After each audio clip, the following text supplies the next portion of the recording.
Hello, I'm Gary. Very generous of you to help us out, officer. Yellow man. I mean, officer. The lieutenant raises his eyebrows slightly and takes out his notebook. Yellow man. Interesting. This is something to ask him about, after a little probing first. I'm just waiting for my friend Morel to finish up with his insect traps so we can return to civilization. I like nature, just not this bloody coast.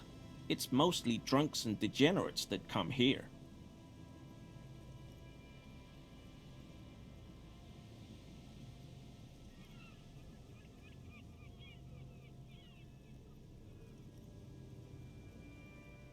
Oh, I've been tempted. But someone has to stay strong for... He pronounces Revacon with a hard K, unlike other people. Serious question time. This man is no innocent. No one is. I like to pronounce it the hard way. He winks at you, trying to relay some hidden message, inviting you to mispronounce it too, perhaps. It's odd. It's a secret rite, a very fringe nationalist handshake, but still, he's definitely one of us. Longs for the old days, the old ways. He's likely to know how to turn back time. Ask him.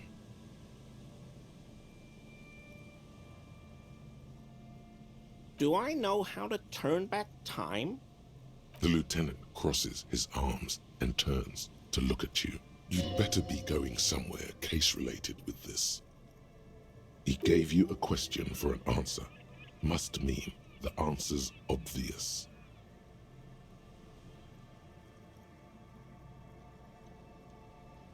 Phew. I don't know what to tell you. I mean, of course there are theories out there. And then you hear rumors that the Seolites possess technology that actually lets them move through time like it's a corridor. Back and forth, you see.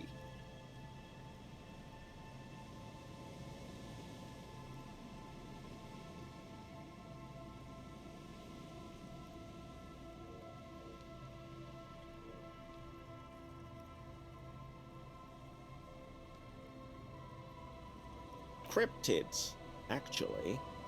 It's a so-called colonial animal, presenting as a large singular body when in actuality, it's a congregation of tiny organisms working in It's found in the subtropical jungles of Samara.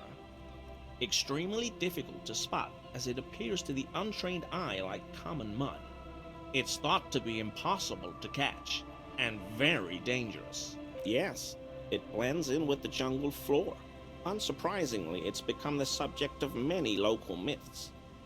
Some have even described it as an angry forest spirit or a manifestation of... I once heard a story about a whole village disappearing overnight without a trace. Can you imagine that?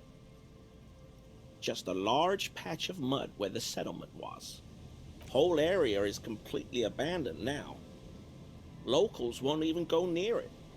They swear the mud writhes and occasionally grows strange shapes. Jungles, villages, mud. He better not be wasting your time.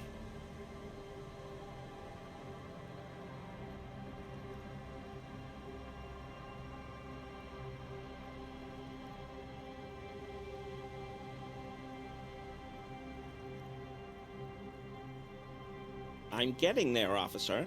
You see, the Semper Ma has also evolved a curious defensive mechanism. When threatened, it has the ability to revert back to an earlier stage in its own life cycle. It may even be able to do this continually, ad infinitum.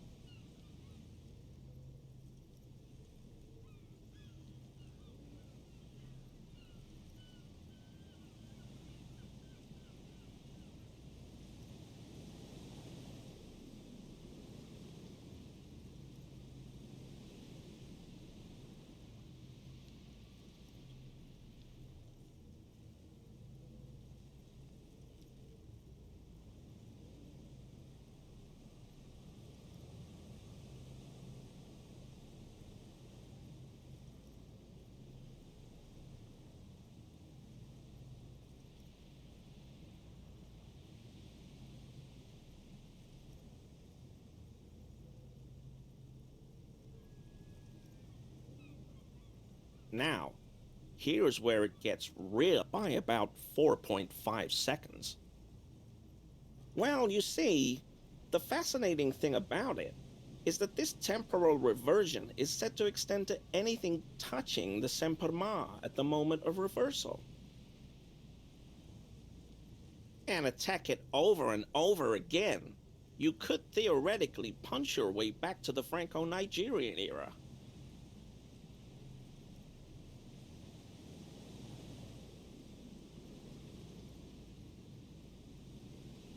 Assuming you survive the encounter, but that's way down the line, of course. Well, first we'd need to secure funding for an expedition, then assemble a team, gather supplies.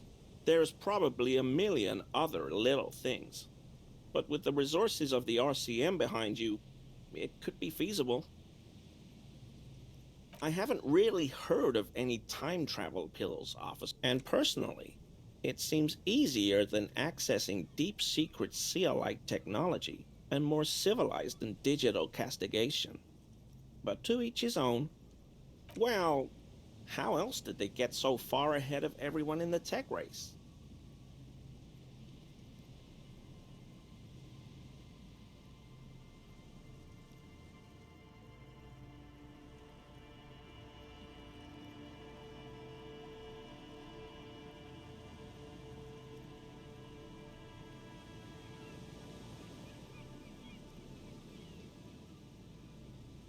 Absolutely. That definitely helps. But that alone? I don't buy it. Come on, officer. Everybody knows about it. The stuff they've got, most people here can't even dream of it. You think that's crazy? Just wait till you learn how they've managed to get so far ahead of us. Isn't it obvious? Someone's been feeding them a little trickle of tech down from someplace no one else can reach. Exactly, officer. The Sealites are helping themselves from the future, and every little incremental improvement they receive in the present has major ripples all along the timeline. That creates a loop, right? The more advanced tech they send here, the more advanced they become in the future, which means that by smuggling ever more advanced tech down within this self-contained logic bubble, a loop, he is not wrong.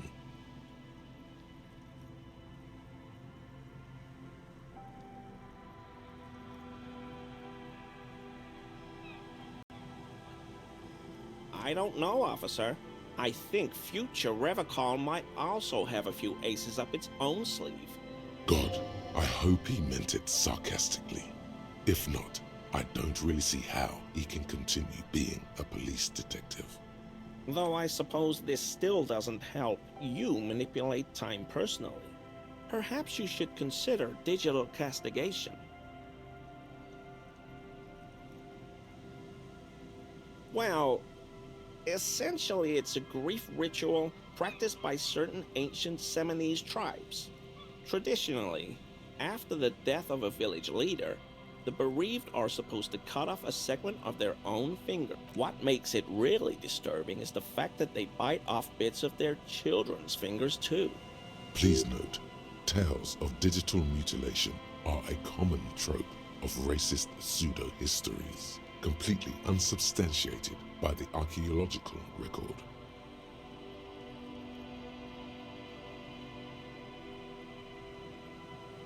I'm getting there.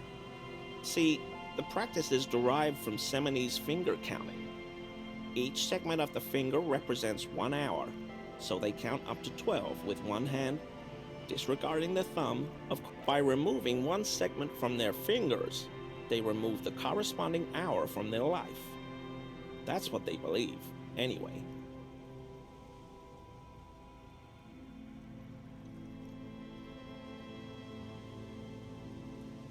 No.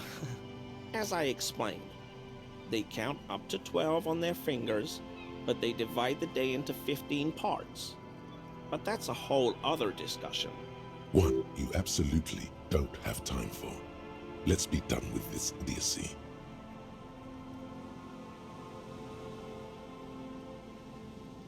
Oh, well, this is embarrassing, but I'm really not sure what else to tell you. I don't know what to tell you, officer. I got all my information straight from Truth Hunt. If you can't believe a radio program called Truth Hunt, who can you believe? Truth Hunt is a popular radio program. Each week, its two eccentric hosts explore a variety of topics, from cryptids and conspiracy theories to ethnic warfare and the historical man from Yelmda. This guy has proved to be a dead end. A dissatisfied growl in your abdomen. But the hard endure, and the true Kingsman keeps searching. Violence, Bruder. The night is... Oh, so that's what the RCM in Martinez is about. Great. Great to hear someone... So you do know? No. Nothing. He was some kind of mercenary. But everyone here knows that. I'm just glad to hear you're looking into it. That's all. He's not feeling very comfy in his clothes, is he? Strange. He didn't kill him or anything, but there's something going on here. My mug? His eyes widen at the sight of the mug. He's seen it before, all right.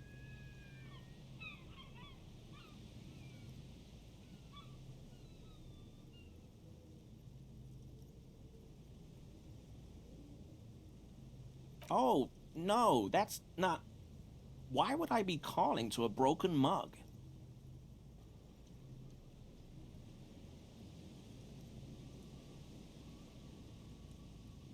Okay, I admit it. I threw the mug away in the trash container behind the hostel. I know I shouldn't have. You're not going to find me, are you?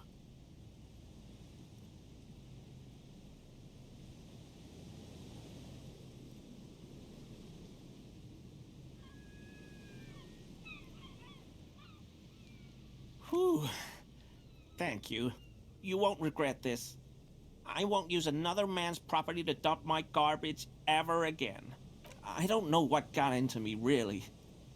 Work has been stressful lately. Damn Koiko's price dumping us out of competition. What did you do, Gary? Nothing. Just answering some questions.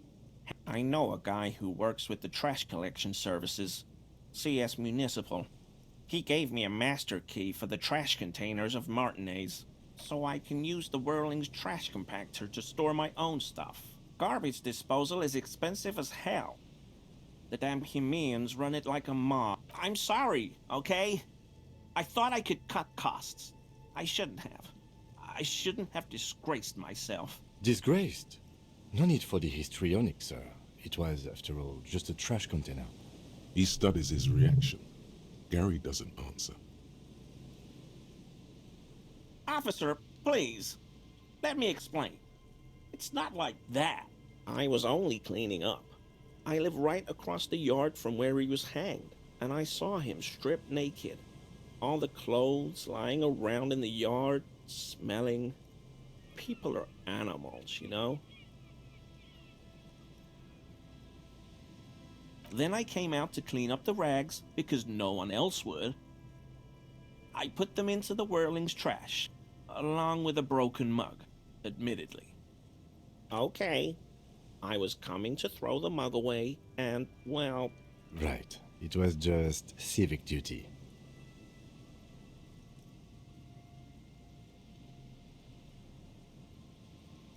Exactly. That's exactly what it was. Civic duty. Armor? No. I mean, yes. Of course. I know he was wearing armor, but I don't know anything about it. An infant could see he's not telling the truth, but he's too scared to admit more wrongdoing. There's something going on here. You should observe him more closely after this topic is concluded. I hope I could help your investigation in my small way.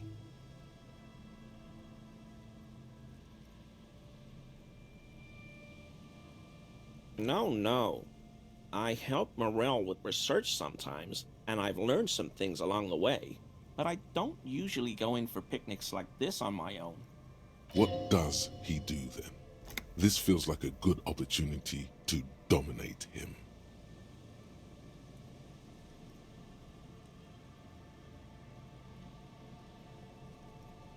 Oh, this and that. Officer, I would never. I work as a special courier. You know, urgent deliveries, overnight deliveries, deliveries to out-of-the-way locations. Oh, I don't know the contents, officer. He's trying too hard to seem untroubled by your question. The rigidity in his posture gives him away. No, that's far too dangerous. Besides, dealing drugs isn't for people like me and you, officer. No, nothing like that. I leave that to companies with hundreds of years of tradition in arms manufacturing. No need for an amateur like me cutting in. What do I look like? A pansy? You're a simple cop asking a simple question. He can't beat around the bush much longer. Okay, fine. You got me. You heard me. I deliver topping pies. It's temporary. I'm looking for another job. Not many jobs for good men out there these days. They're wheat-free and vegan and huge. He's thinking of a way to gain some advantage from his embarrassing situation. That's basically it. I'm a pie delivery man. How about we change the subject?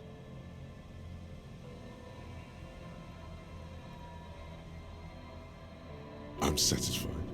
Are you satisfied? Because I am. Not many Sealites here, or anywhere, other than Sale. I met no... Do you remember how, when we met Measurehead and I said the next races will be a really good one? Well, this is that racist.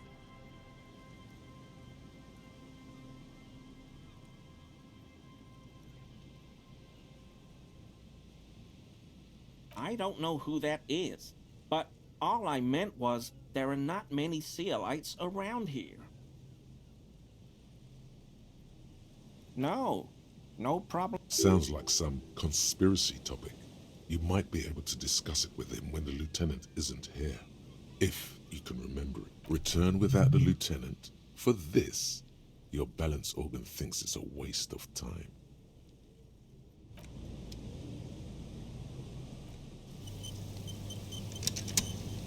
Always officers. That shirt looks very uncomfortable on him.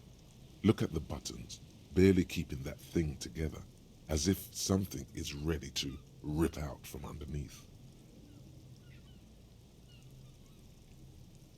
It sounds like he's wearing some kind of armor under his clothes.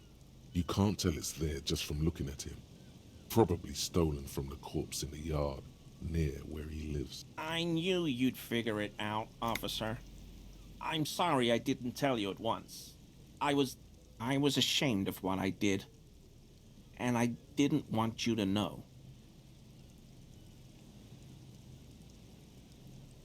We're not detecting falsehood, sire. He's gearing up to admit the truth. Gary, what's going on? Later, Morale. I've got apologizing to do. No, you've got explaining to do.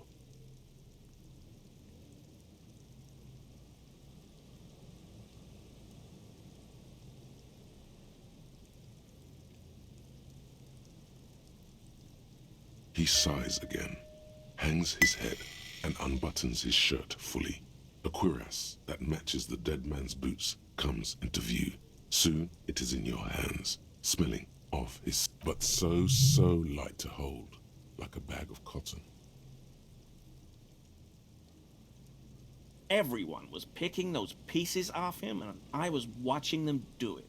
And they'd scattered his clothes all over the yard. Everything was smelling. So I went there to take out the trash and started cleaning up.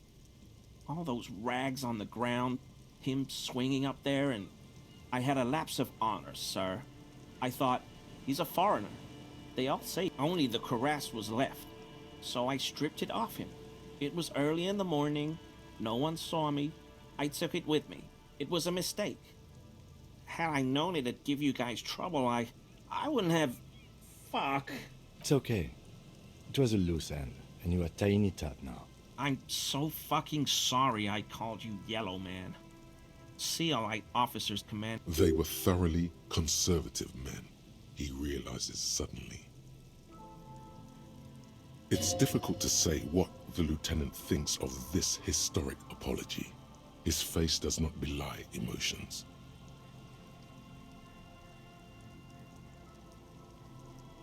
Because I was weak. I should have told you the moment I saw you, but... The hell, Gary? You in trouble? I'll explain later.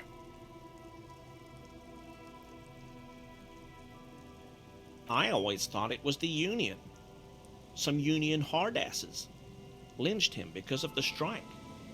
But almost everyone in town knows that. I wish I could... This is all he knows. Yes, absolutely. I will never do anything like this again.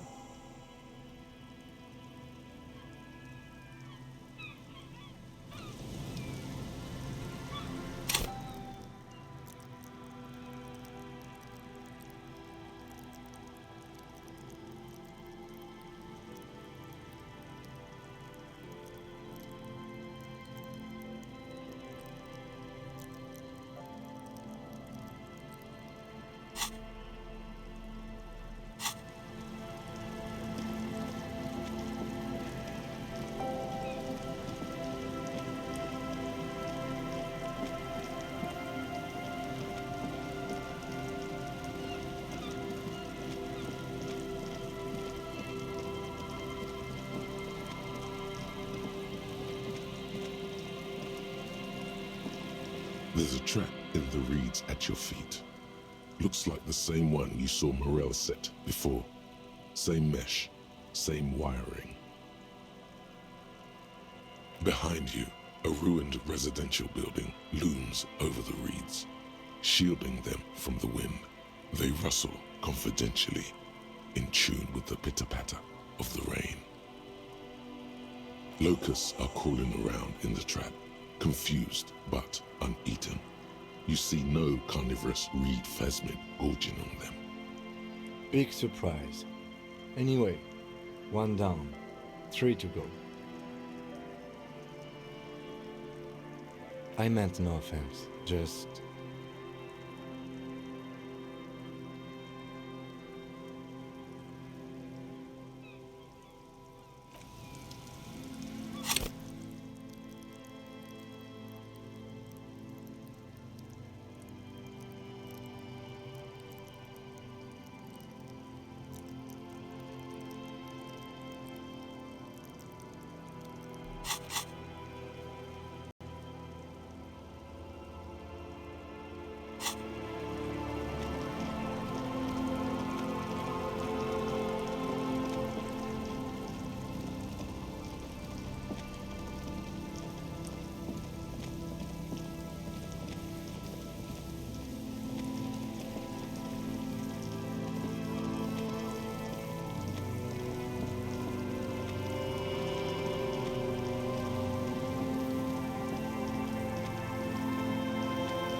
familiar apparatus lies among the reeds, another one of Morel's traps, weighed down by stones to keep it in place.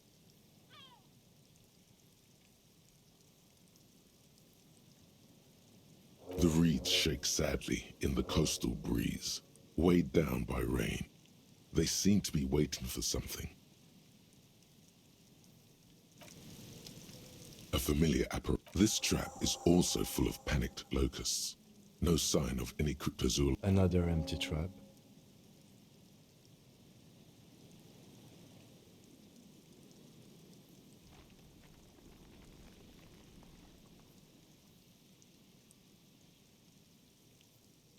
Of course. Noted.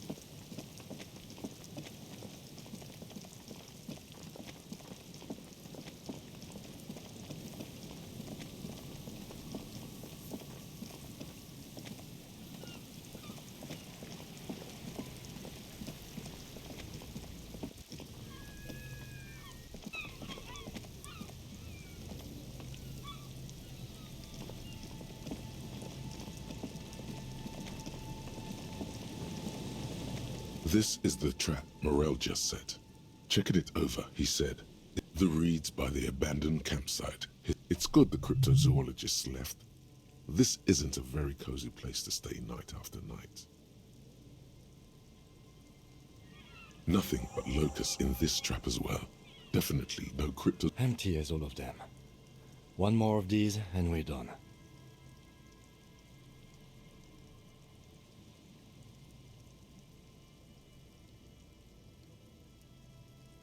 Of course.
It takes you a moment, but finally you spot the last of Morel's traps. This one's partially obscured by the reeds.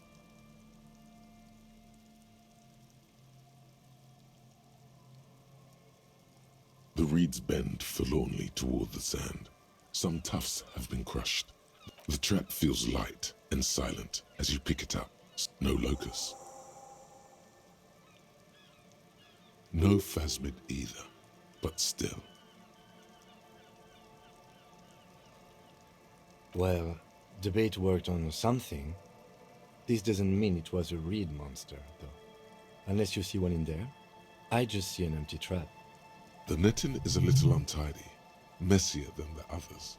Like someone or something picked up the trap and shook it before dropping it back down on the ground.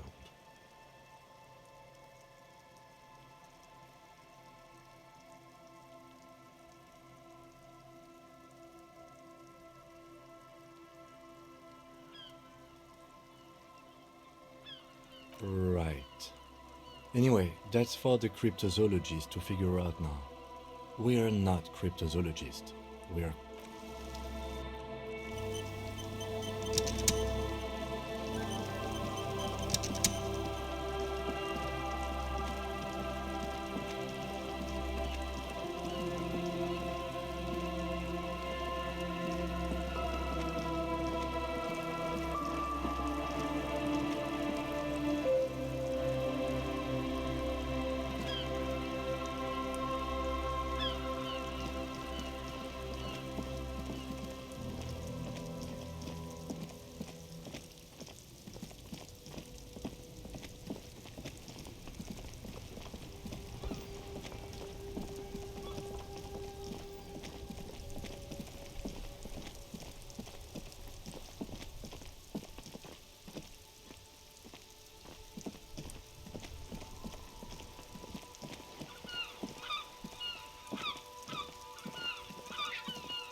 The waves are beginning. Why does she care about the waves so much?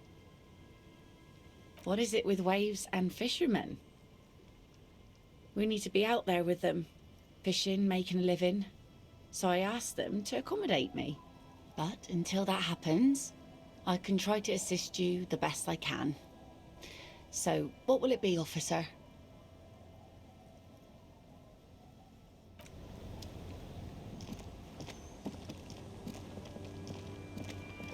It's getting cold, this late in the night. Time to call it a day. Good night, officer.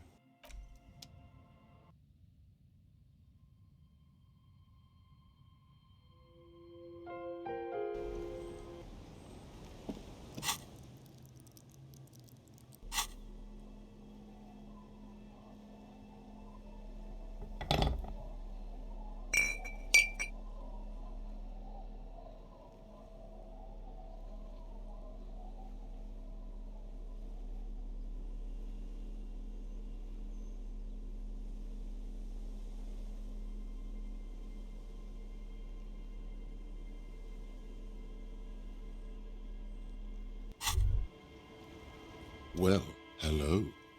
Someone seems to have found himself a bottle of alcohol. Here's where the magic happened. What a solid can of mass-produced piss water. Well over 10% alcohol in this so-called beer. Wow, the gods of mass production have made this alcohol container laughably easy to open. A child could have done it. There's a satisfying pop as the cap comes off, and the hair on your back rises like an army at attention. You've been here before. Welcome back, detective. You're home now. Nothing. Some mental stuff. Nothing to be worried about. Physically, you'll be strong as an ox. A golden sun melts down your throat. Its rays filling your nostrils with sunshine. Your stomach melts from it into a happy, gooey mess. So does your mind. All the bad things are melting. You're you again. A real cop. A real detective. Incredibly well done. In the bottom right corner of the screen, there's an alcohol button. Alcohol gives +1 to physique. From the void we came, and to the void we must return.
promising race pupil returns.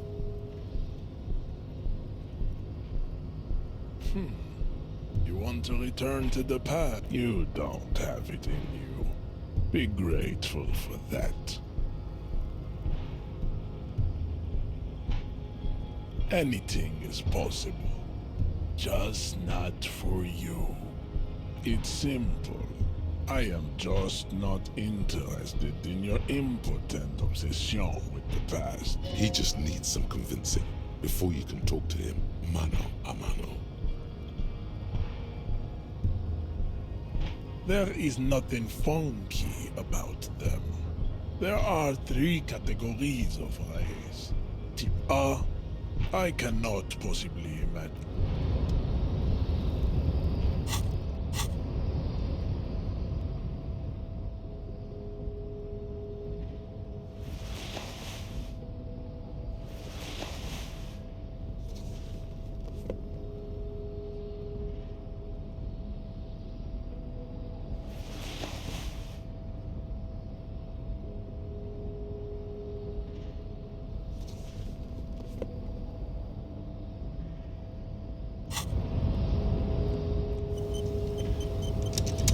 The unpromising race pupil.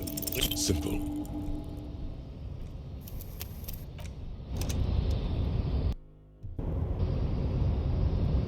The unpromising race pupil. It's obvious. Other than race science, what else do you think he's into?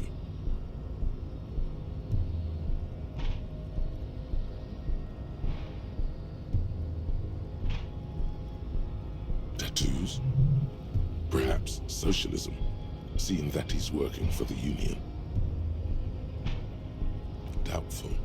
Women, however, he's surrounded himself not only with 1 or 2, but 3 stellar babes. What's more, all these girls seem to be koikos. What's up with that? You have to find out what's his deal with Grad. Personal?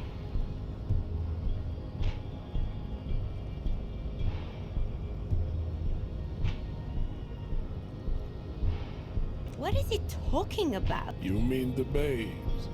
Huh, I see. Perhaps we should talk in private. Come with me.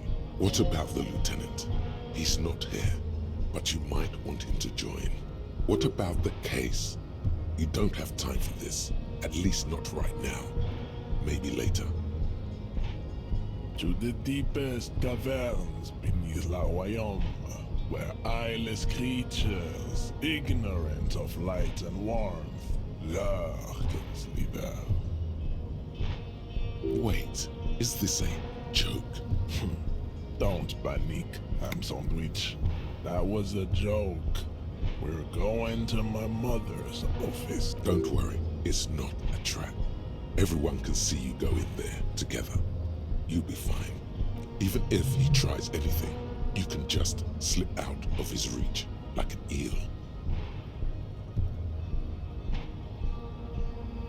A median amount of time.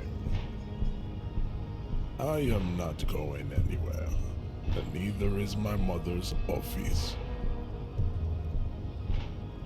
This way. We're gonna miss you, Jean. Don't worry, babe. This won't take long.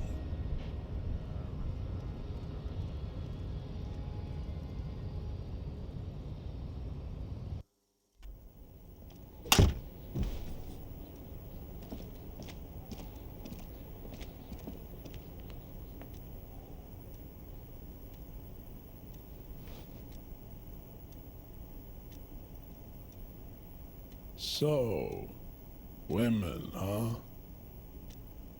Strange. He seems different in here. Less monolithic, somehow. The room feels soporific in its silence. Dust particles twirling around in the air. Women. And that's what you wanted to talk about? What is this really about?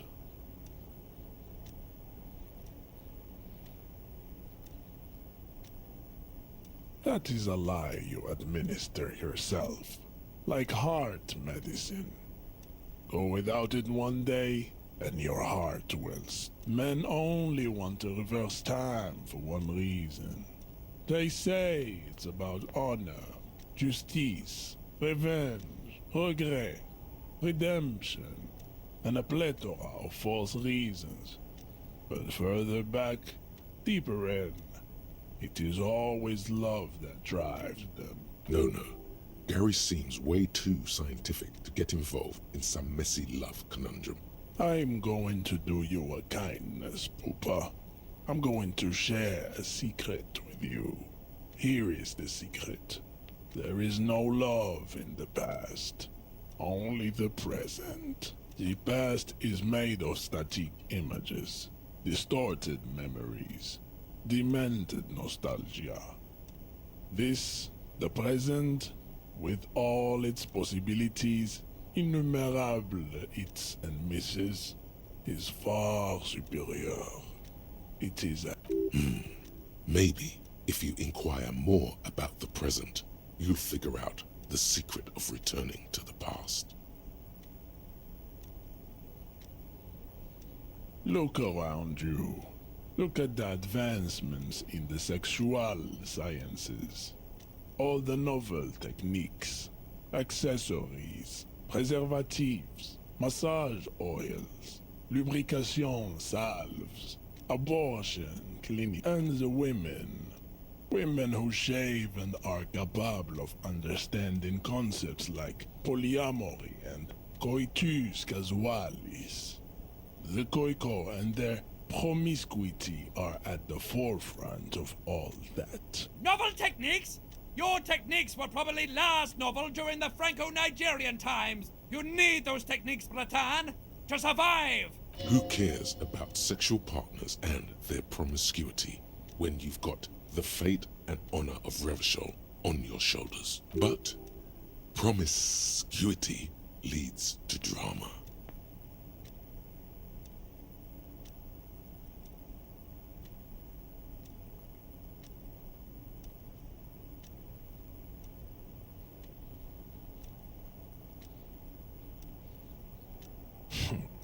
Continuous denial. Your lack of psychosexual self-awareness does not surprise me.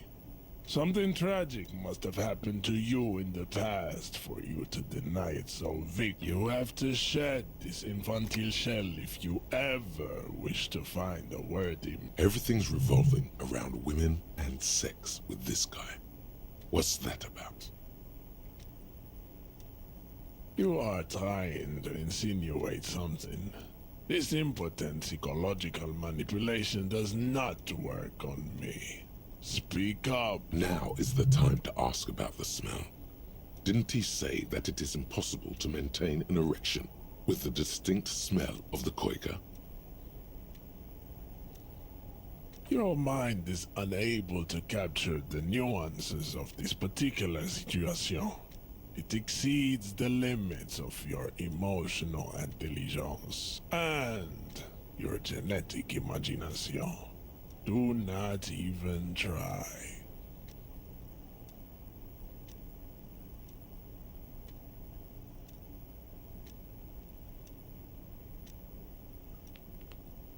Poopa, I believe... SRS seems to be missing from Seminoles race scientists, street racing syndicate.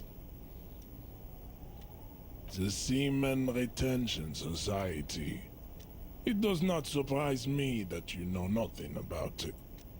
Masturbateurs Anonymous is probably an organization you're more familiar with. The SRS is a closed group of strong-willed individuals who have dedicated themselves to building up strategic seaman reserves. It takes iron will and razor-sharp focus, far beyond your spiritual potential.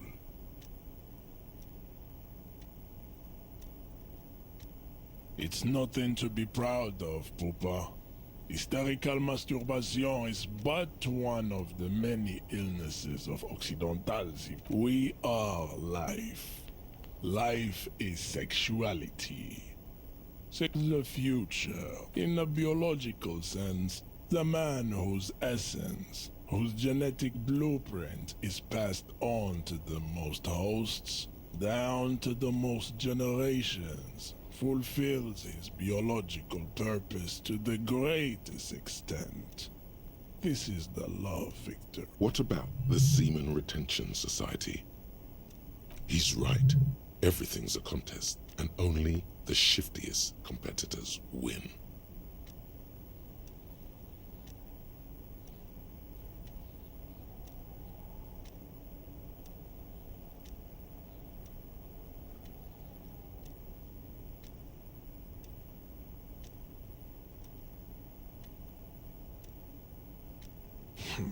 Spoken like a man defeated by love, unable to face the harsh realities of nature.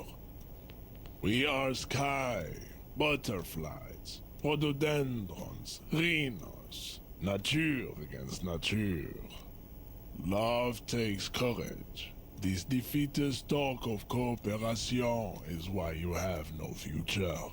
It is also why you have no love. Maybe even the love of your friends and colleagues. You have cold, hard facts to protect you from heartbreak, and that is enough.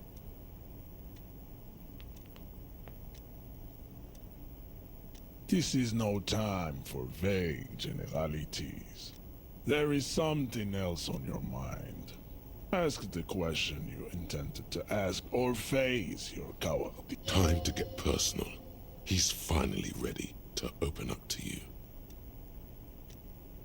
The only man worth being called a man, Father Jairzinho. Father Iazinho. Sounds like some kind of mystic, or a magician.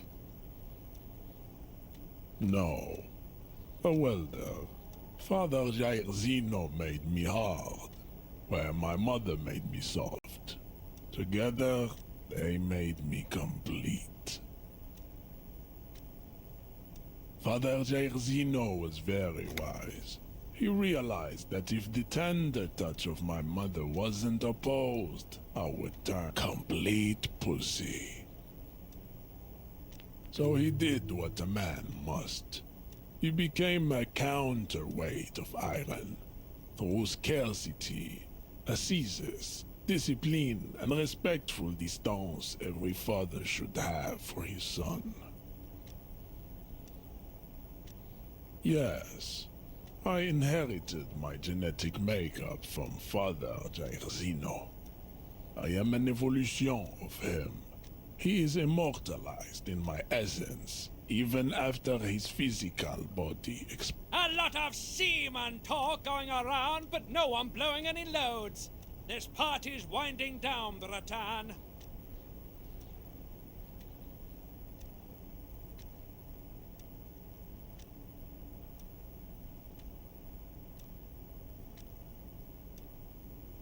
because His father taught him respect.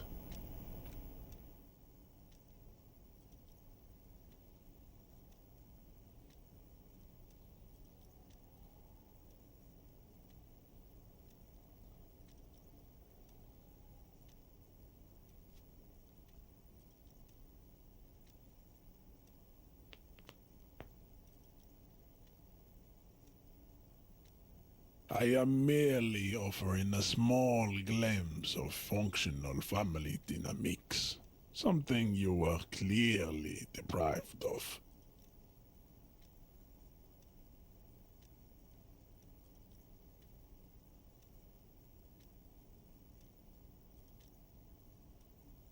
I am just stating the facts. Your traumatized essence is in plain sight. Yes, I have always liked this place. It is my favorite. When I was a kid, I used to come here and wait for my mother to finish her work. Great times were had here, filling in the great coloring book of the Simonine flora and fauna, the carrion flowers and the monotremes, the mangrove forests and the couch. The couch is very comfortable. Even though it is very small, there is no couch like this one. The couch does look very cozy. He's right about that. No. But you did. And then your testicles shrunk and retreated. Do you know who has absolutely no respect for this? Women. They hate it. See you unfit for a spiritual connection. Women can make you stronger, but only if your lack of confidence does not get in the way first.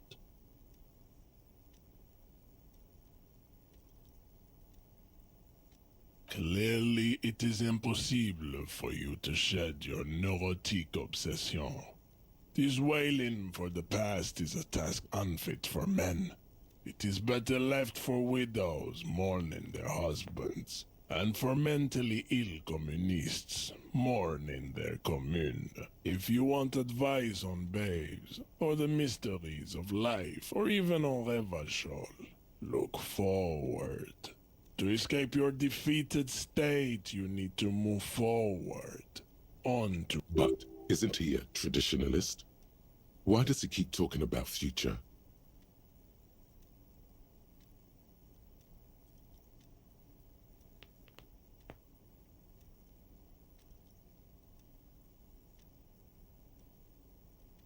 It seems to me you are in need of a warning.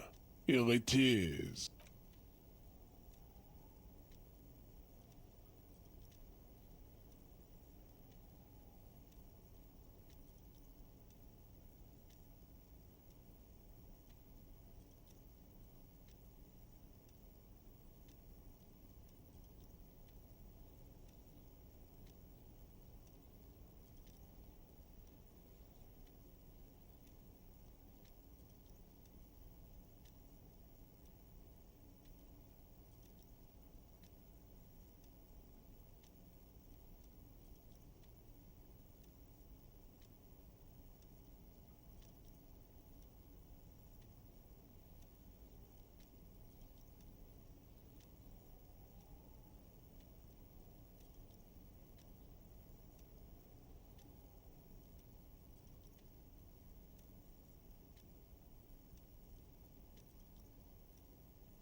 Let it dither and rot your mind. Then you can marinate forever in your irreversible defeat, while race enemies laugh at your motionless, gab-mouthed corpse.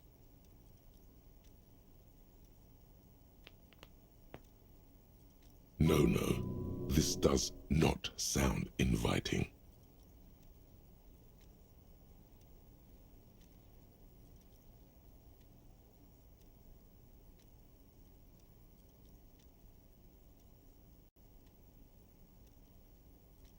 Where would you even get a ticket?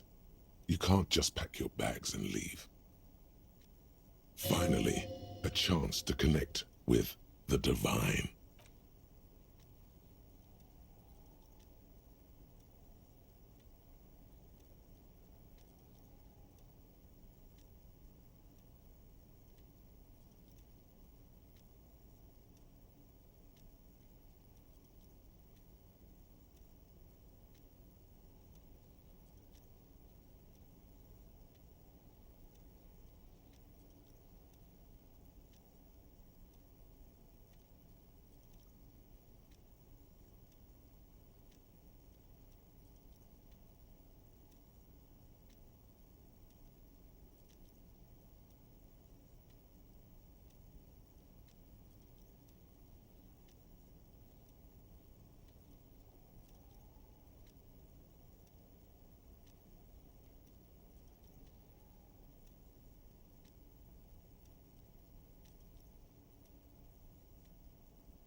It gets very cold in the office, like in a desert after the nightfall. There is no catch. You will get what you want. The rule is a cruel master, but it is not pale. Pale takes your mind and rejects the flesh. It is capricious and terrifying, like a virgin. You will lose your courage before her face. Go have a look. The white-haired protein mass at the intersection. A lorry driver. Impossible to miss her if you're even a half-decent cop. An empty vessel the mind has deserted. A husk no longer inhabited by the consciousness. Biological. Ah, yes. Protein mass. A scientific term from Grad for a person terminally overexposed to the pale. Mouth open, catatonic, completely unable to return to the present. This goes far beyond your conceptual reach. Beyond the conceptual reach of anyone, really.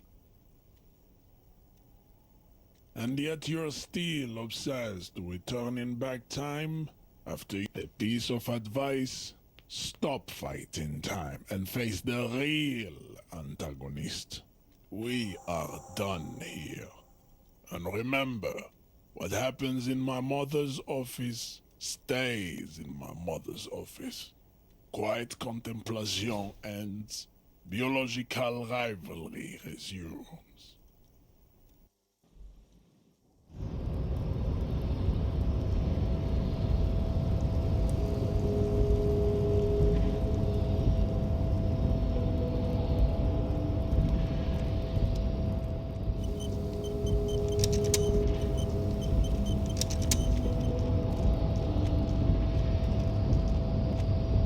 The unpromising raised pupil returns.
It's getting...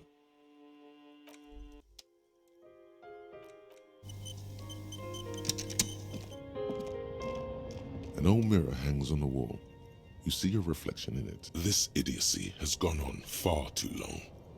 It's time to wipe that decadent homosexual grin off your face. Time to see yourself as you truly are.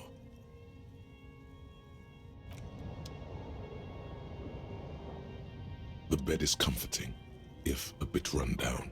Still, you've earned a rest.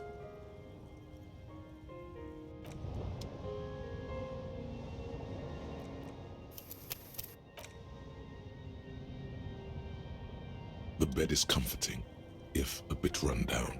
Still, you've earned a rest.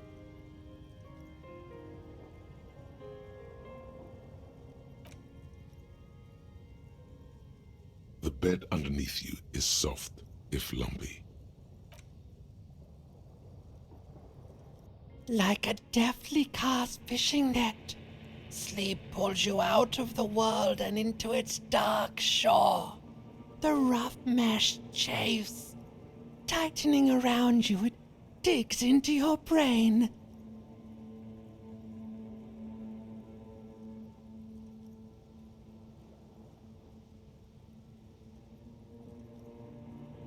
How have things been going for you out there? Helped anyone lately? Saved anyone lately? Murdered anyone lately? This bastard isn't even... Because you know you are a murderer. A disco music listening psycho killer who offs poor people. And then forgets about it. Hear that? He doesn't even flinch. Iceman doesn't care about killing people. That's nothing to him. Blackwater, under the bridge. The thing is much, much worse than that.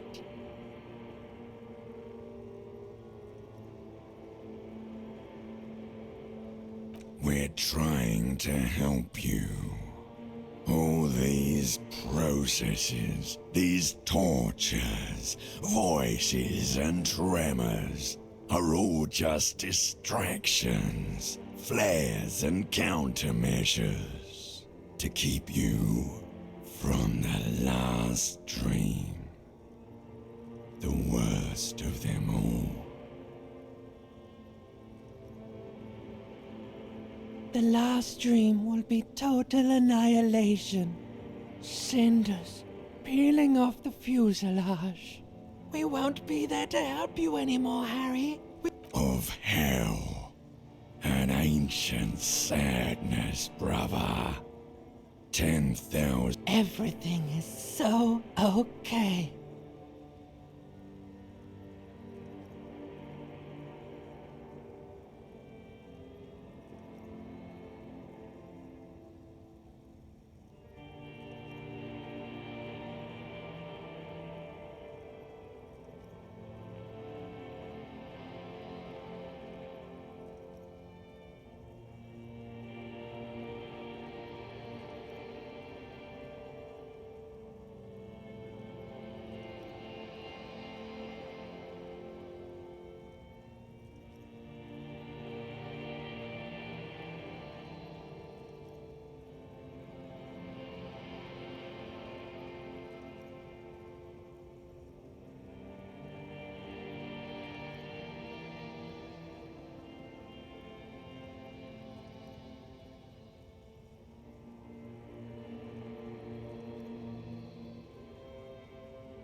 Your eyelids flutter open. The last thought in your head before waking is, maybe you shouldn't have seen that stained glass window in the church.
It's you again.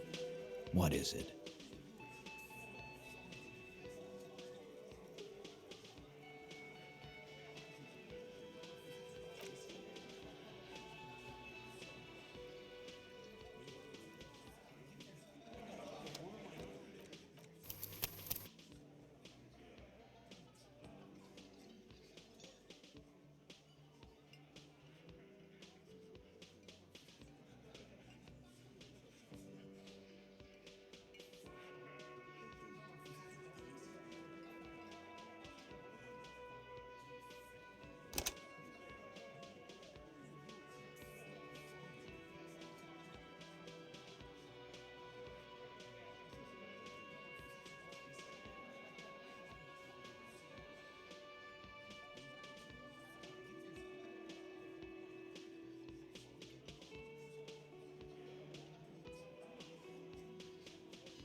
It's you again. What is it?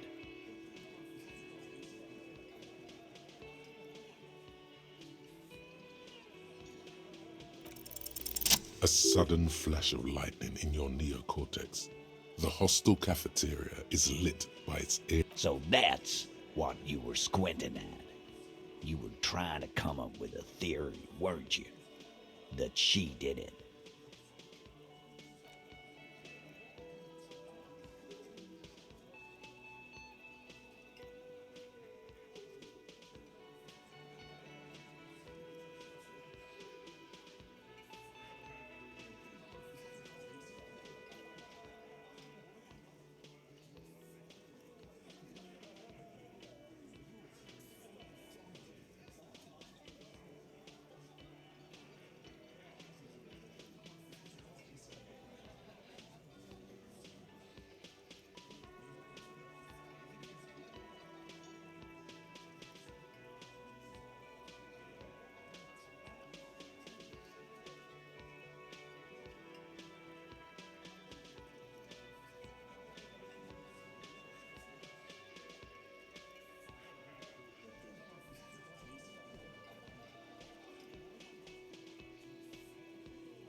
Yeah, he was cobbling together shit so he could put her away. It's RCM 101. Well, let old Titus set your mind at ease then. She didn't do it. She was here all night. Sunday night, 11:30 to 12:15. She was here all that time? Yeah, with us, drinking, near the stage there.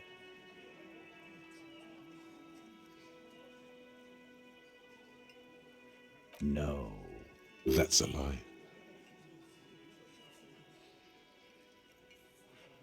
All right, she took a fucking leak, okay? For one moment. Maybe went out too. She has a complex operation to run from her lorry. You know this already. It all fits together. Ruby, the missing Hardy, was present at the hanging and running the drug trade. Just because she was gone for 5 minutes doesn't mean she magically got to the roof and shot the merc. I've been through this. It's not plausible. All right, we're in. We got Ruby unaccounted for sometime during the window. This was crucial. Now let's place her on that roof. You got his attention. Now don't ruin it by making weird claims. Remember, you can still mess this up.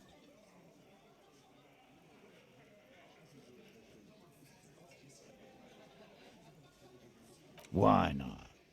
You can't draw a straight line into Clausia's window from any of the surrounding buildings. Not from, maybe from the coast. But like I said, I've been too busy dealing. 72%. There's a percentage and all. Where'd you get it from? Your guys in the lab? Definitely lie. The truth is not credible.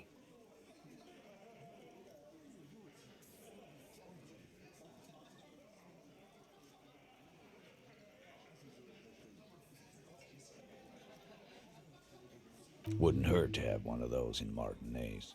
Still, all the labs in the world don't put her on that roof. How'd she get there? Climb?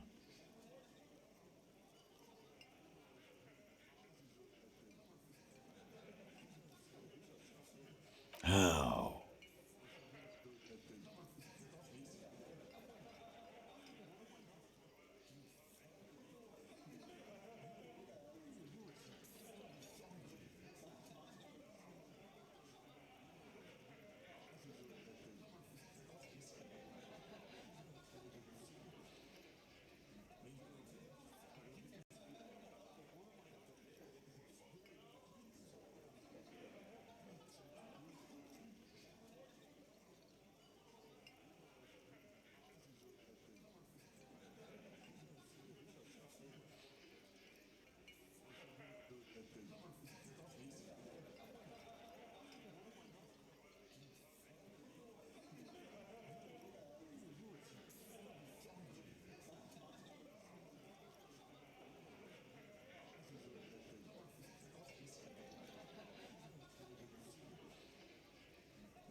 East Delta Pinball Arcade. Weird place. Went bankrupt. Okay, but how'd she get up? There's no room for a staircase in this building. Or an elevator, for that matter. The elevator is outside the building. It's an old dumbwaiter used for moving pinball machines up and down from the workshop.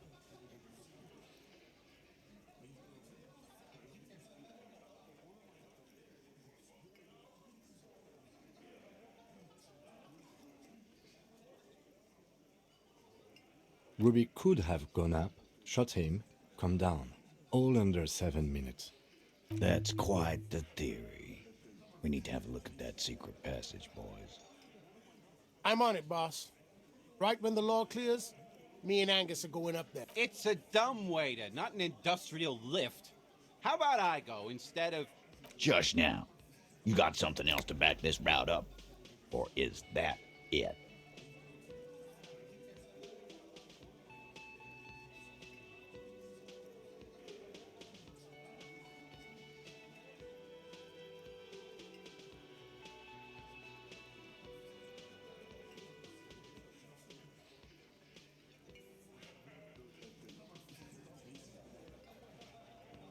Firmly doesn't go well with could've.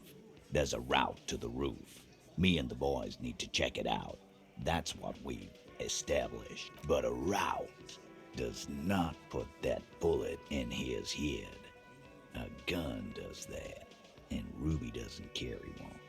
Phase 2. Murder weapon. Get a gun in her hand. If not that, then at least a shadow of a doubt. In the shape of a gun. Just don't contradict yourself. If it doesn't sound like Ruby did it, maybe keep it to yourself.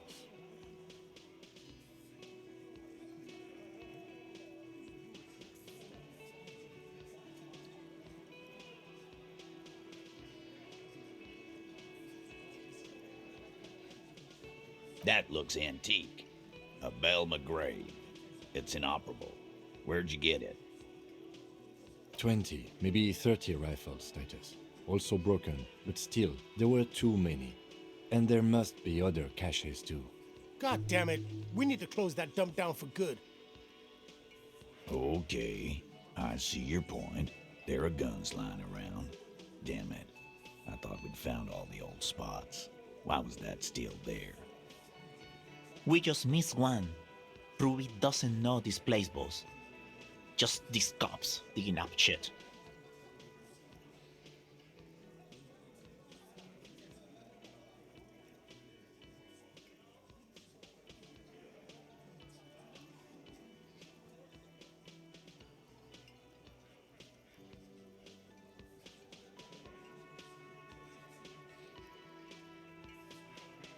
Look, fucko, Ruby and I are pretty tight. She would have showed me the gun if she had one. She knows I love guns. Yeah, everyone knows Glenn loves guns. This one does not like Ruby. May prove useful.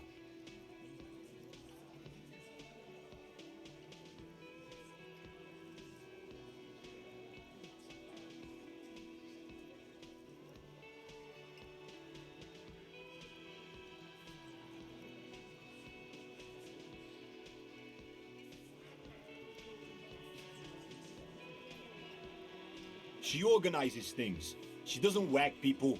That's not the kind of... It's clear this one is protective of her. Easy now, Glenn. What he's trying to say is, people who don't have guns don't shoot people. You need a gun for that. You can't prove she has. You don't need to prove anything. Doubt is enough for now. And Titus must have some. All right, Carl. Keep talking. I'll tell... Pete, we're not seriously considering it, are we? Ruby wouldn't do this. Why would she do something like this? Phase 3. Motive. The last, the big one. Get this and they'll give her to you. Remember, don't piss him off. That never works.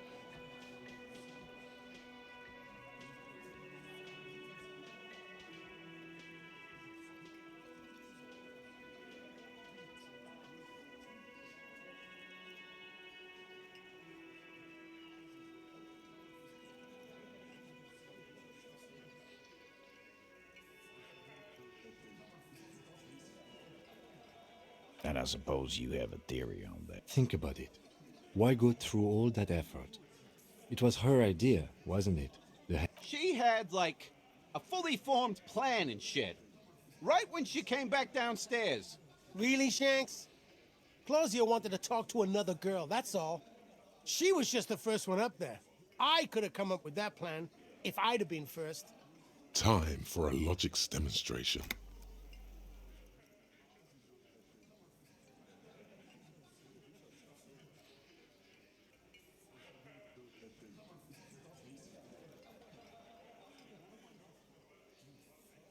I didn't do it, fucker! It wasn't my plan! You probably did, though. It's just a thought experiment. Think, Shanky. You killed him. You got up there, shot him, cut down. Fuck you, man! I would never fuck my guys over like that. She didn't either. She would never do that. Why aren't more of you defending her? This is fucking stupid, Titus.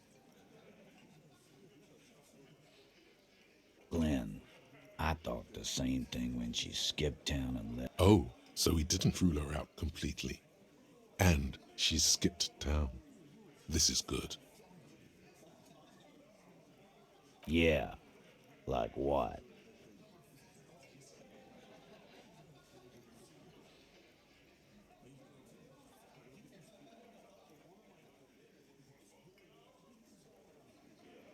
A thing?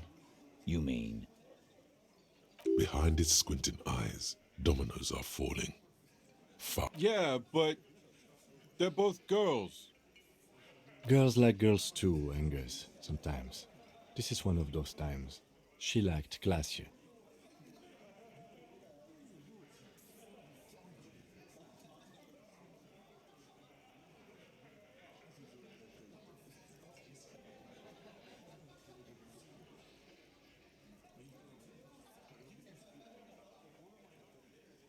She's not a ghost. She's gay.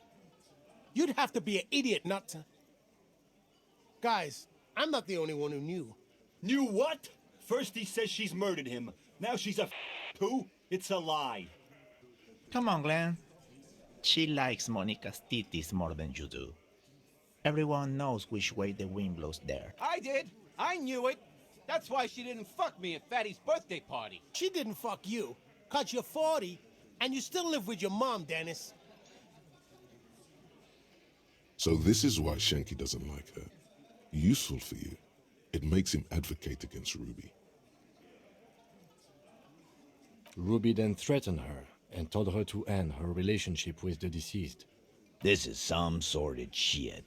It's also the kind of garbage our Miss Aronier puts out to cover her own ass.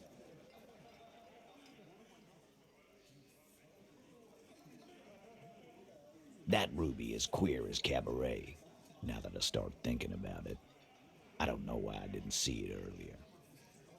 And that's okay. Some are queerer than others. You can still be a Hardy. But if you bring your own personal shit into our outfit... And then, boss, use us to cover it up? I mean, that's just fucked up. If it's true.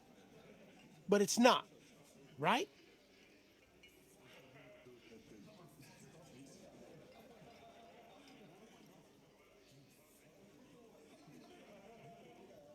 Nah, man. That's just Ruby. She's got shit under control. That's her whole thing. That's why she's so good. Plus, man, it's like female intuition, you know. Women talk to women. Which is sort of why we need someone on the team who they talk to. Eugene wants a woman on the team so they can do their job. That must be hard. Half of Martinez is female.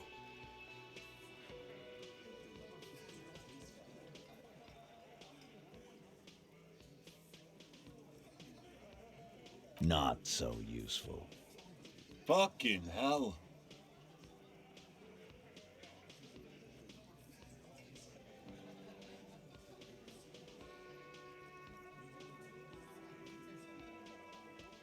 You had expressed, on occasion, your dislike of the mercenaries' presence in Martinez, right? Whack someone in my district? That doesn't carry much favor with Titus Hardy. She has to know that. Silence. He looks around the room. The old man in the corner nods. A very small nod. And a trickle of tobacco spit on his lip. This is the only option he cares for. Yeah, I see it. There's one more thing I've been wondering about. Ever since you asked me where she is. Add it to your list of suspicions, if you want. I don't know where she went. She just got up and left. Got real scared, too. Wouldn't tell me where.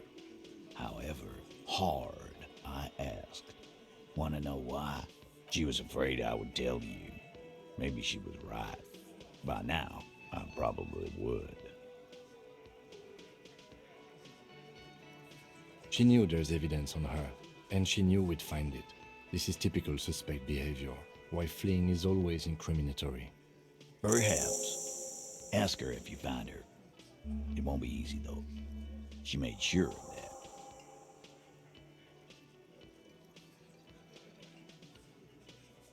Friday afternoon, when you first arrived, I got word the RCM was in town. Then she came in to see me, told me she was leaving. That's when we had our little conversation. I told you. You. No, you, as in the cop with the sideburns and the disco clothes.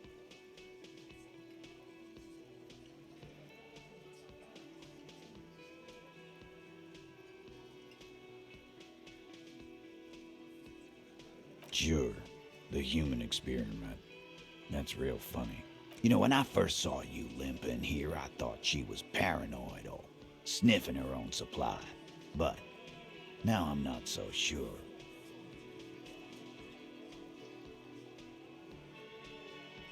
She said you have a funny taste in clothes and that you won't stop until you have something on her. She said she's heard of you from Jamrock, that you're a human can opener, that you play suspects against each other, open them up like cans. Fucking hell. Titus, did he just... Open Angus up like a can? Yes, he did. Now, we can whine about it, whack him, or we can go on with our lives. It's not an actual question. Silence. He nods.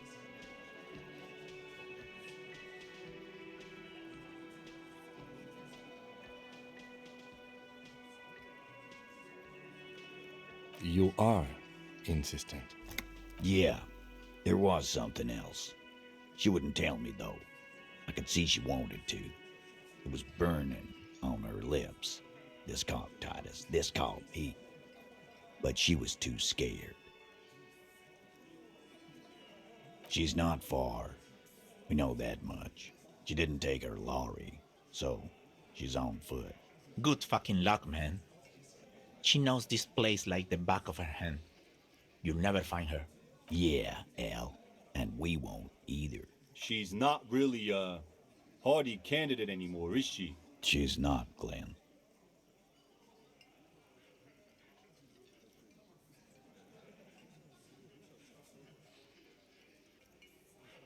A little.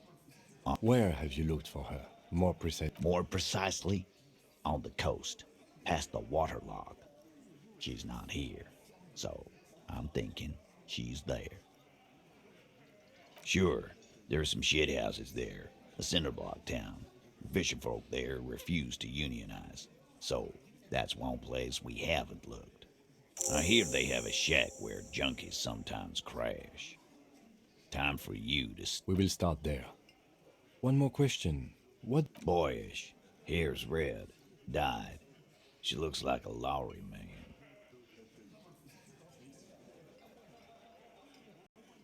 The what now? I have no idea. Boys? She said she's building a pale emitter. What?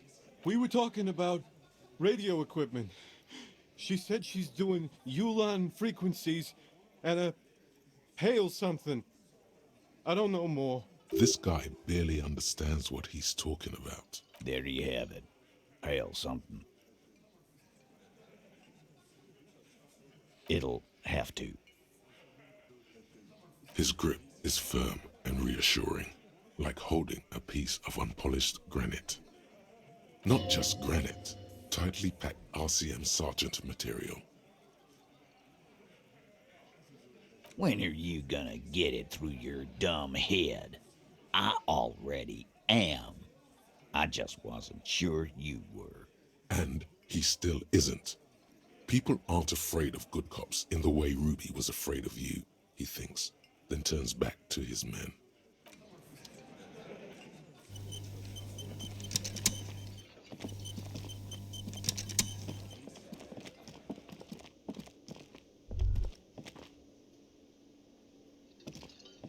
Ah, smallest church in Saint-Saëns, right?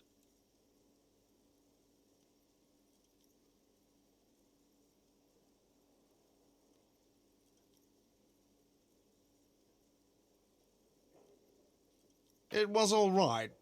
Subdued. I might start letting people up there again. Now, what can I do for you?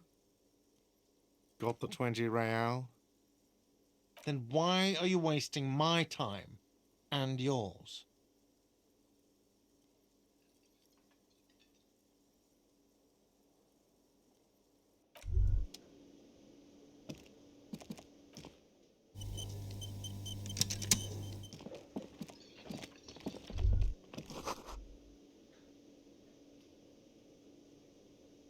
Boy, am I ever so grateful to you, officer.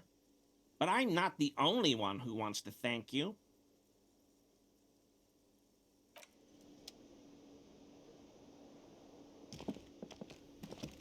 It's great to see you again, officer. My wife can't wait to thank you. Go on, talk to her.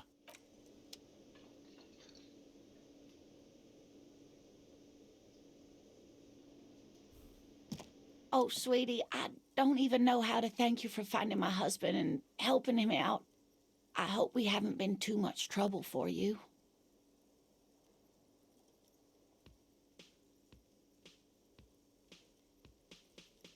Here, I want to give you a small token of my gratitude. It's a tie, Mexican origin. The pin is an antique, quite special.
The little silvery knob holding the title. You could ask her about this when you get the time. It's probably a cryptid, but the phasmid, of course, is more important. Oh, you don't want to hear about some Ramblings? Nonsense. Your description of the phasmid is the most precise I've ever heard. Darling, I didn't even get the size of it right. You were a child, my dear. Really. It's extraordinary what you were able to describe. Now go on. Tell our friend about it. That is a way bigger compliment than it sounds like. Reflexively, the lieutenant read his familiar notebook. Well, it was summer. I was building a racing track out of sand on the beach near a tall stand of reeds. Quite a tall one. Many times my height, I remember. When, all of a sudden...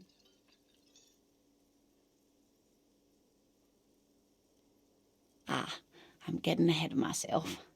I was 5.5 in Betancourt in the suburbs. My grandmother had a summer home there. Betancourt got bombed in the war. It used to be quite near, circa 20 kilometers from here. The strangest moment of my life. I looked up and one of the reeds moved. Not like a plant, but like a living thing. It stood up and looked at me. Its body unfolded like some antique toy. I've never seen anything like it. I didn't know this can happen, so I reached my arm and touched the thing. It felt just like a stalk of reed, but it moved, swaying, towering above me. After a while, 20 seconds, a minute maybe, it left, went into the reeds. I tried, but I was only a child. There was mud and high water. I couldn't see it anymore. I was just standing there knee-deep in mud, looking around me. Where did you go? Don't go. I ran back home to my grandmother and asked her if reeds could walk, and told her they were looking at me. Of course, she just laughed at me, but I knew what I'd seen.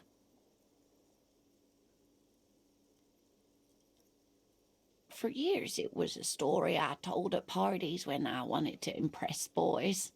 That sort of thing. Of course, most people just took it as a strange... We were on a date. Can you imagine?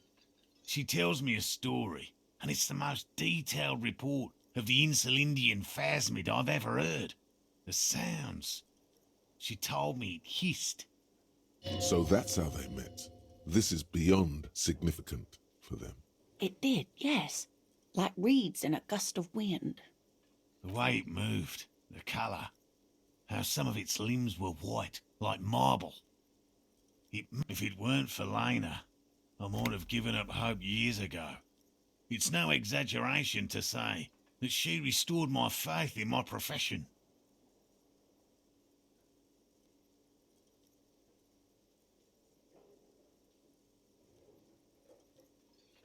Our first, yes. The glance is tender, yes, but tempered by something else. A thought she can't express, even to him. Interesting. Not all of them.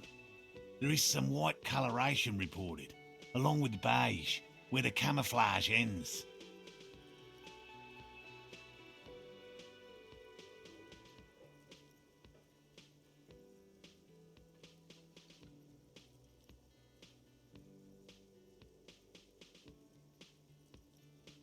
It's hard to say how big things are when you're quite small yourself.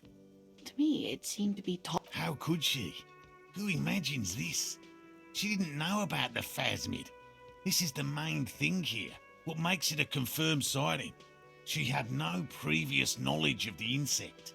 So she couldn't have made it up, or... That's true, yes. I'm almost certain neither my mother nor my grandmother knew of it.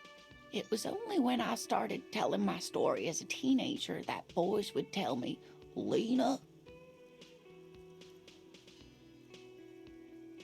you trying to tell us you saw the Insulindian phasmid out there in those reeds?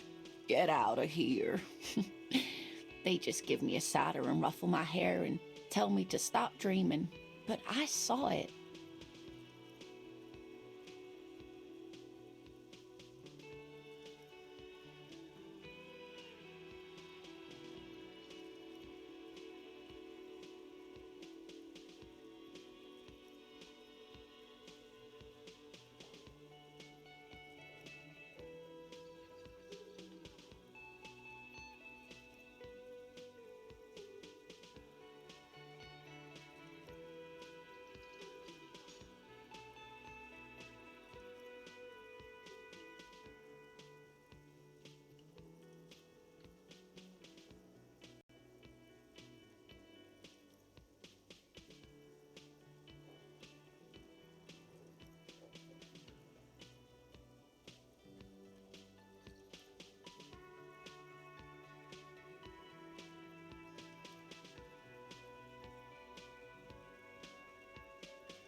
I thought it was a wonderful story, ma'am.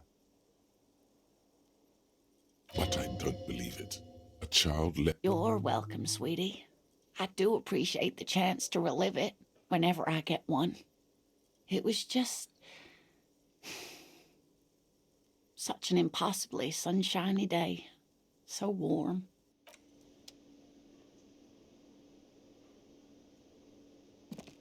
Ha ha! Nothing like the gratitude of a good woman. Now then, what can I do for you? He tries to play it cool, remain professorial, but inside, this man is itching for some news on those traps. I'm afraid not, officer.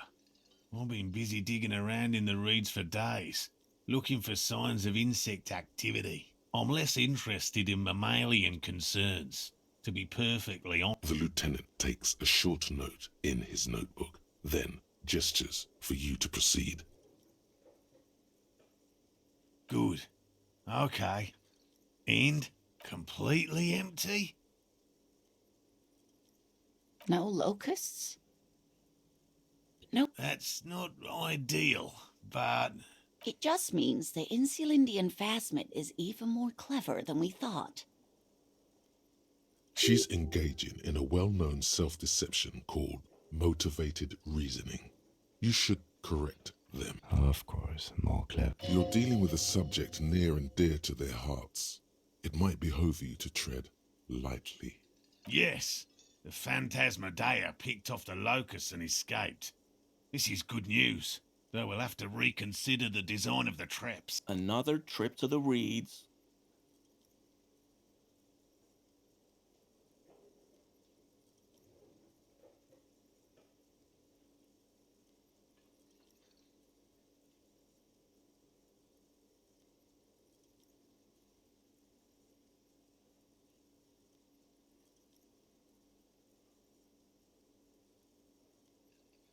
Of course we have. Wait, Morel.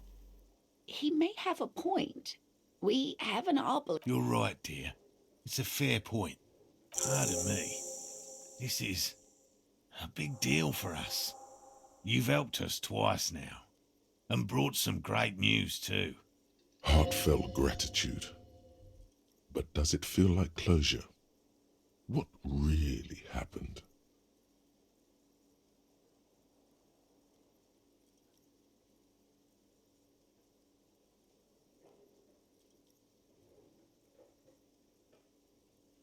Some kind of foul play might be afoot.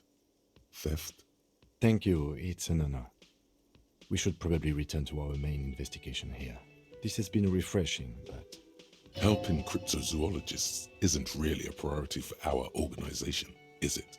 The lieutenant looks out the window, impatiently. Hell no. I had no idea. And I'm still cross with him, to be honest. It's not like him. He's got his quirks, but dishonesty, disloyalty are not... Thanks.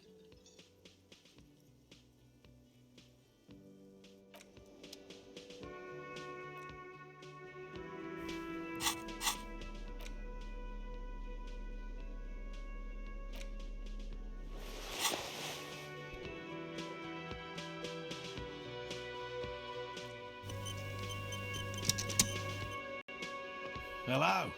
Lena and I would... Consider the way you should ask the red-headed boy, Kuno.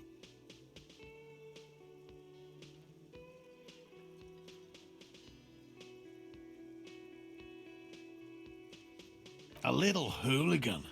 But what would a child want with bags? Oh, my dear Morel. You've been an old man for too long.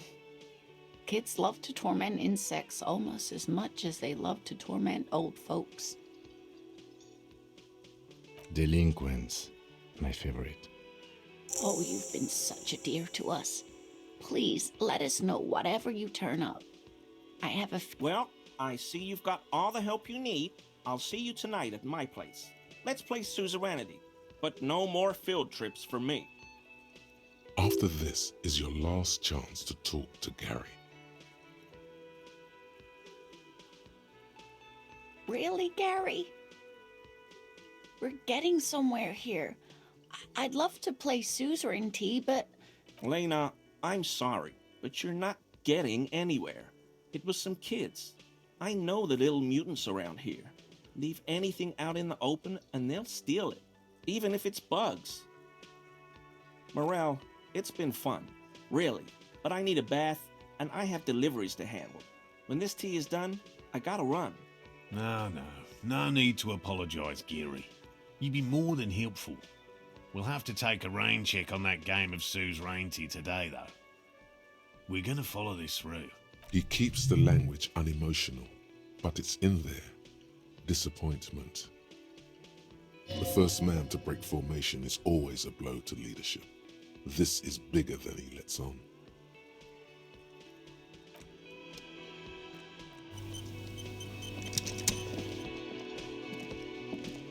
Always a pleasure to see an officer of the law. I mean, officers.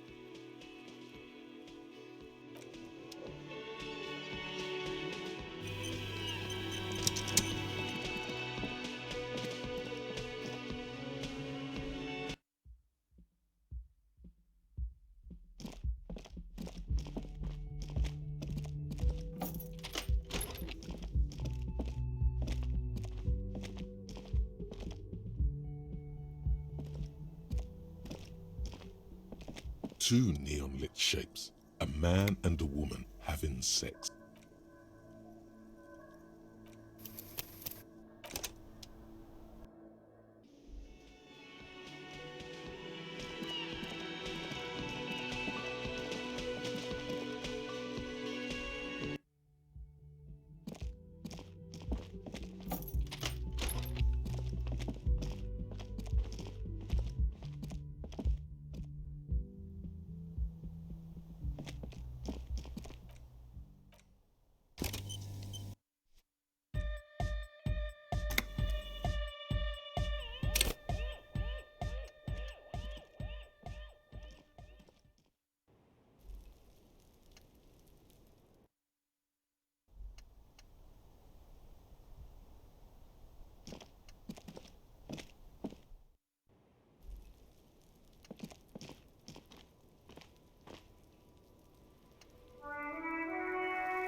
Hello, officer. What brings you up here again? Oh. Did you take the documents? No, of course not. As I said, it would have been too risky for me to use those documents anyway. My employer gave them to me. In truth, I should have destroyed... She doesn't seem to be lying. She's genuinely spooked by their disappearance.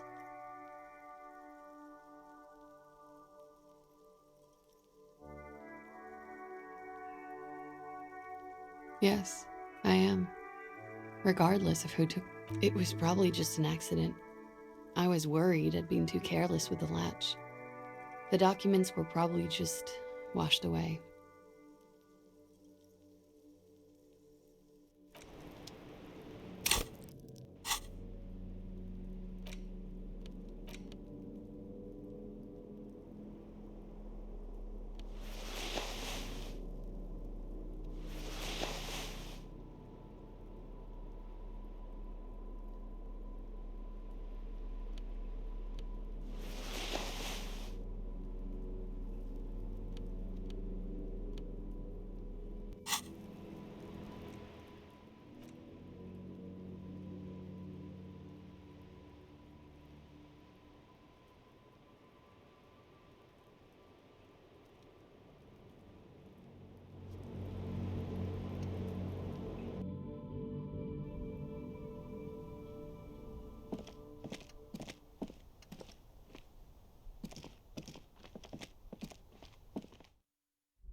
Yes?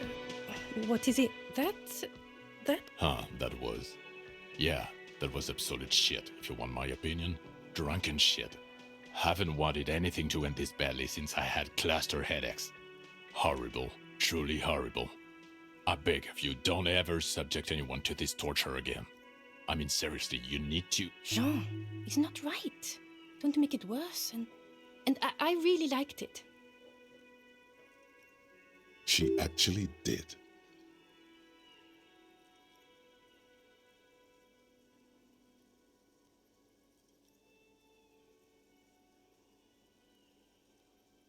God damn it, you leave her alone. Can I actually help you with something? Yes, of course. Preposterous.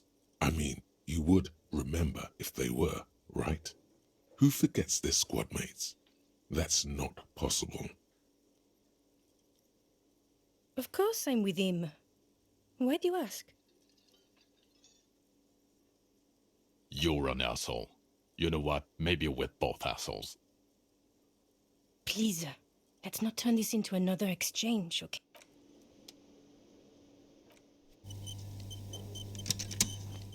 Again? I can't believe this shit. I'm not getting involved in this. It's not my style, he thinks, glancing at the man in sunglasses and the woman beside him. Oh boy, they're mad at him. No wonder. He just doesn't recognize them.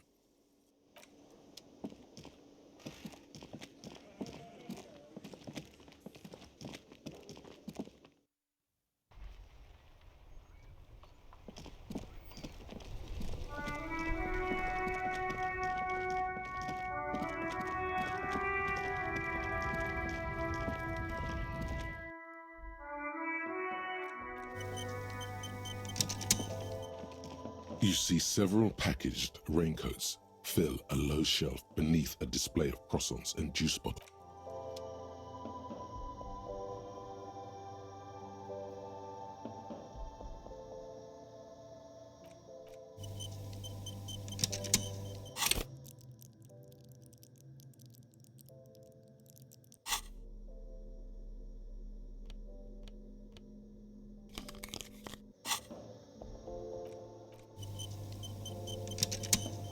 You see several packaged raincoats. The girl delves into the magazine, hair covering her face, vision obscured, down onto one knee, pretending to do up a shoelace. Take a loose package from the bottom, slip it in the old sleeve. The girl doesn't notice.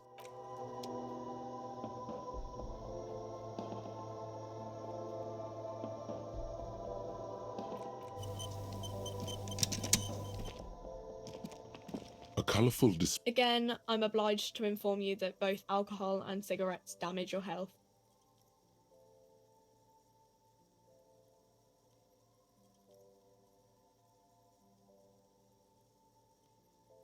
Here you go, mister.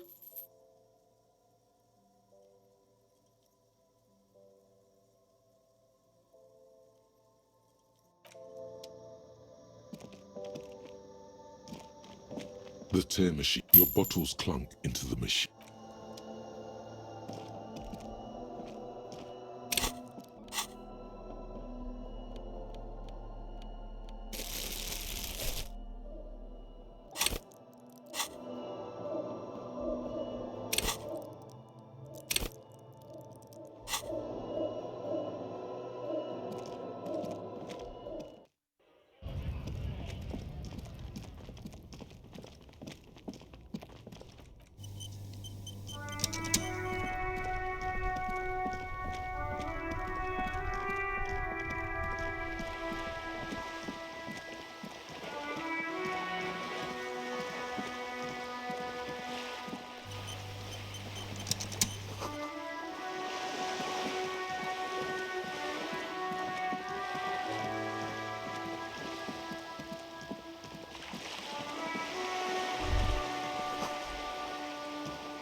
Hello again, officers. Have you come to admire my mural? I don't believe it. I've never known that. The bemusement in her voice doesn't fully mask genuine tenderness. There'll never be skulls, but their hearts are in the right place. She throws you a conspiratorial glance, then presses her finger to her lips and squints up. Have you noticed the quiet? Every so often, you might hear a gunshot pierce the air somewhere in Jamrock. But in Martinez, no gunshots, no sirens. The people are languishing in boredom and complacency.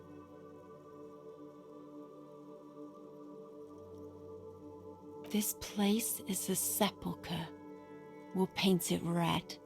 We bring the raucous. You bring the sirens.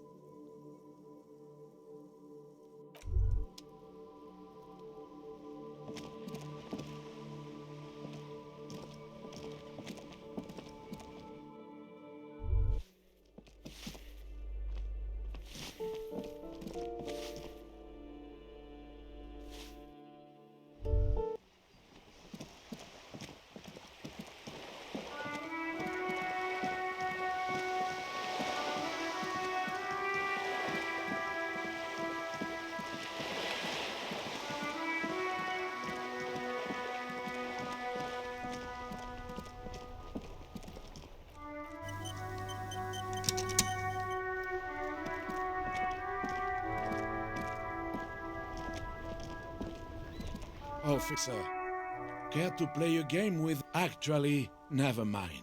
Wouldn't be the same. The prick is gone. I can barely believe it, but he's really gone. He is trying to retain his jolly facade, but the underlying sadness casts a deep shadow over his wrinkled face. Hell, most likely. He was an absolute Kent. His hungry little heart finally gave out. The dock workers found him in the guard booth this morning. Wasn't even supposed to be working for another week, but he just had to prove how tough he is. Guess he was about to head home, 'cause when the dock workers found him, he was wearing civilian clothes and not the Kuketu uniform I saw him in all the time. Sometimes I thought he was wearing it just to piss me off. Now the joke's on him, 'cause he's gonna be buried without it. I repeat, an absolute Kent. Even his old army buddies didn't want him around. He was like an old viper. The only people who could stand to be around him were Jenny and me. She saw something in him when we were just kids, and she never lost sight of it. And I thought if the most beautiful being in the world can love him, then there must be something worth holding on. We've hated each other our entire lives. So much, in fact, that... Yes, I loved that angry prick. He didn't deserve it, but I did. You know what his last words to me were?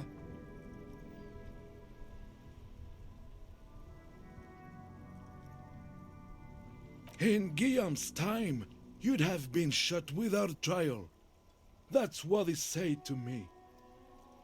He lived a cunt, and he died a cunt.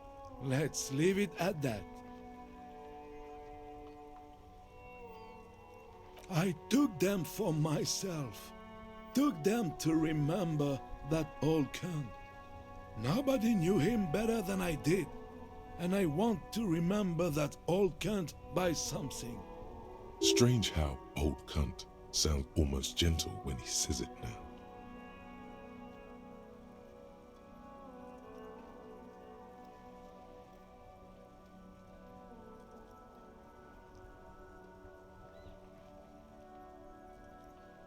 Yes. It is what it is. Part of life, really. But to know someone for 79 years, then one day they're just gone. I just don't know anymore. About anything really. But you must need something.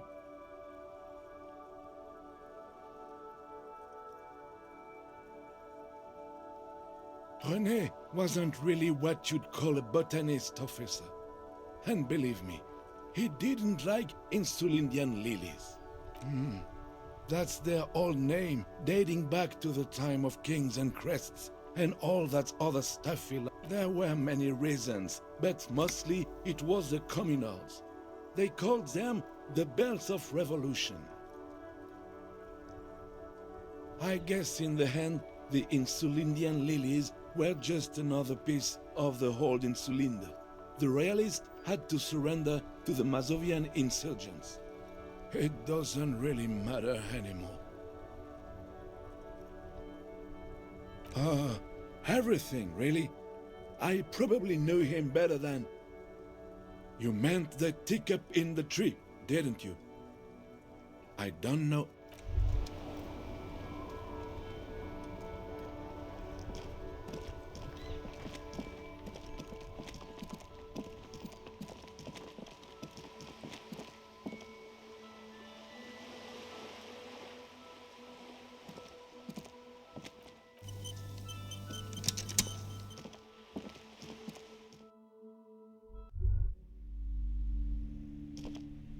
Hello again, esteemed officer, and welcome to Crime, Romance, and Biographies of Famous People.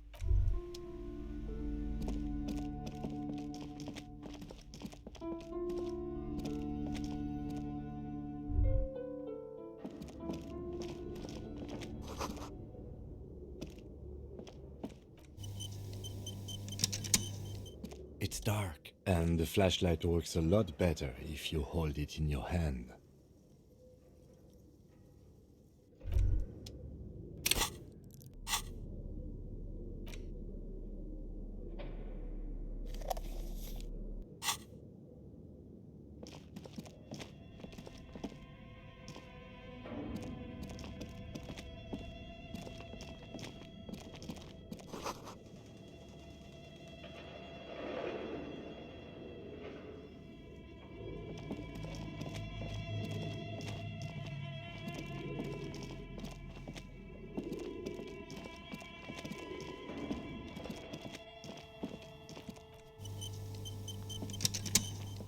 Oh, it's you again. Are you looking for a die?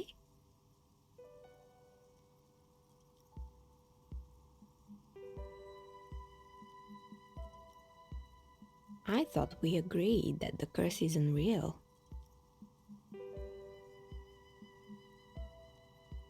I'm listening.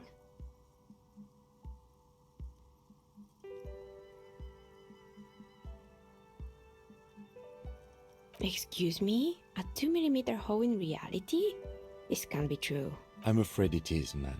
Sona Lukanen killed the former lead programmer of Fortress Accident made the discovery. Sona is involved in this? So it's even worse than I thought. It's not just the commercial area that's cursed, it's the entire world. She looks outside the window where daylight has filled the yard.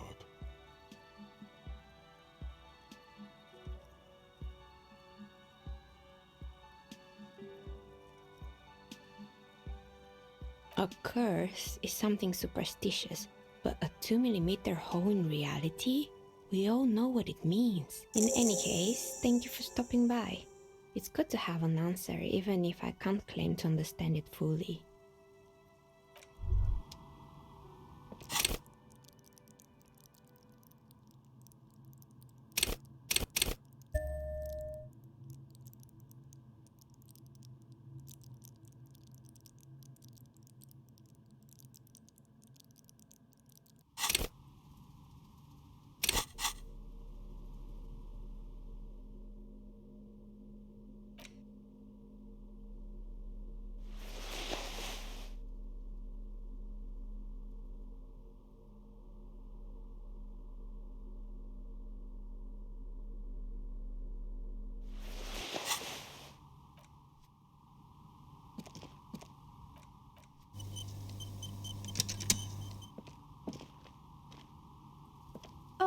it's you again.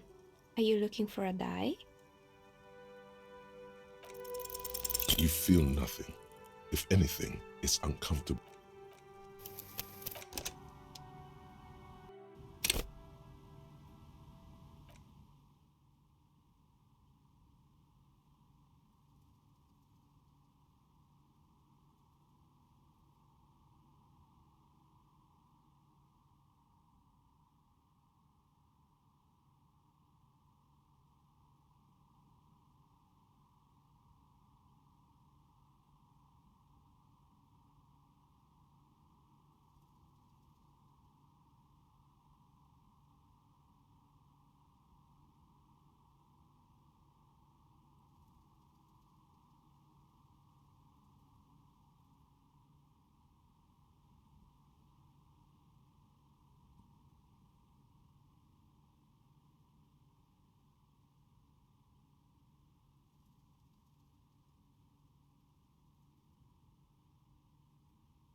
Oh, it's you again.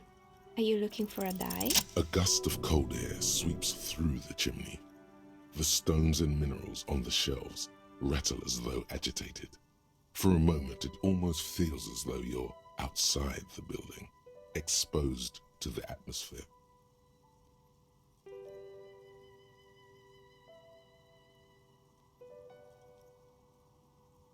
Didn't we already talk about this?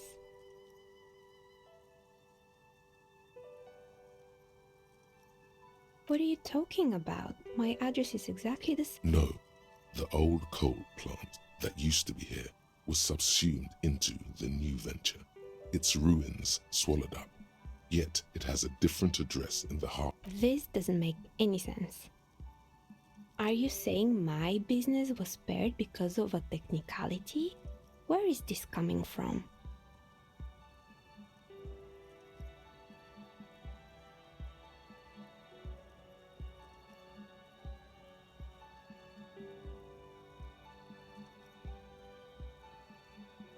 And what? Does it mean that I'm safe from failure? Don't let her become complacent. She still needs to ward her soul against the evil forces.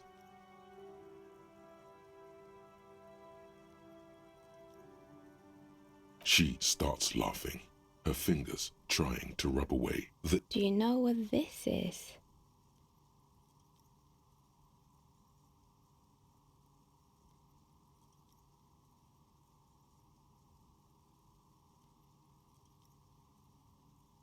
It's a mourning ring. I made this when my first company failed. It was a small jewelry shop right here in the East Delta Commerce Center, built with the little I inherited from my parents.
I drove it into the ground within a year. I didn't have what you would call a viable business plan.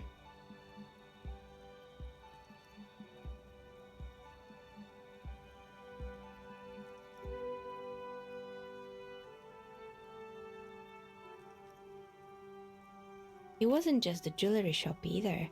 I always thought that it was just the world that you were supposed to try again and again until you finally succeed. And now you're telling me what?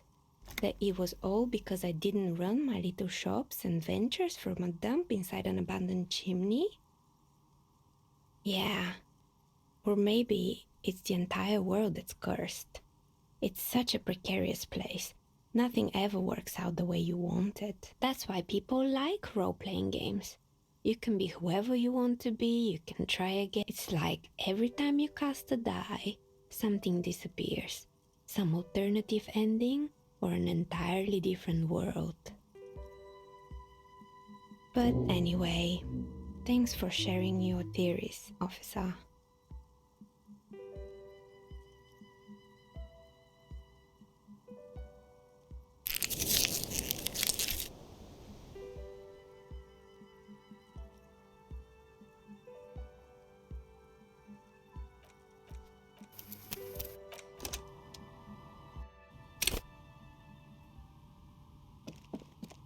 Oh, it's you again.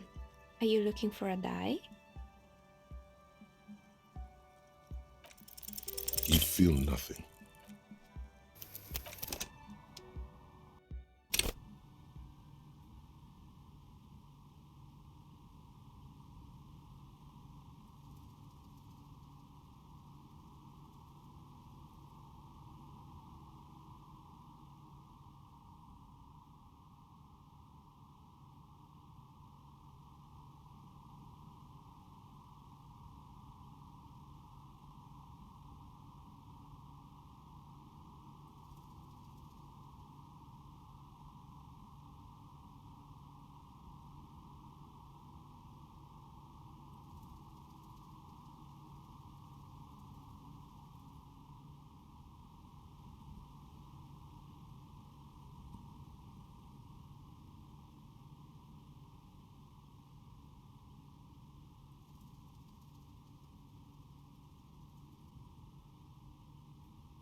Oh, it's you again. Are you looking for a die? A gust of cold air. Didn't we already talk about this? What are you talking? No. Are you saying my business was spared because of a technicality? Where is this coming from?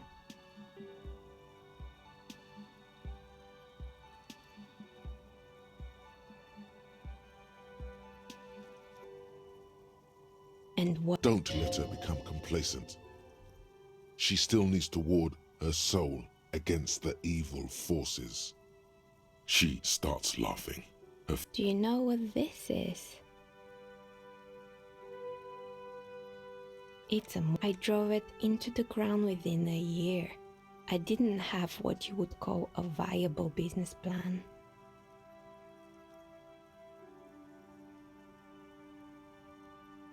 It wasn't just the jewelry shop either. I always thought that it was just the world that you were supposed to try again and again, and now you're telling me what? That it was all because I didn't run my little shops and ventures from a dump inside an abandoned... Yeah, that's why it's like... But anyway, thanks for sharing your theories, officer.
Kuno care?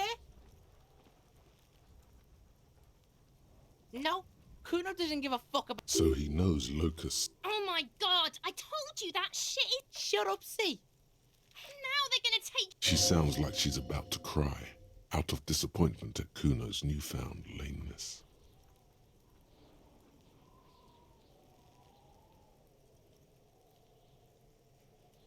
Deny everything, Kuno. You need to lawyer up. Kuno's not gonna say anything without his lawyer. There's definitely something going on here. Remember his pig's head shack? You should check it out.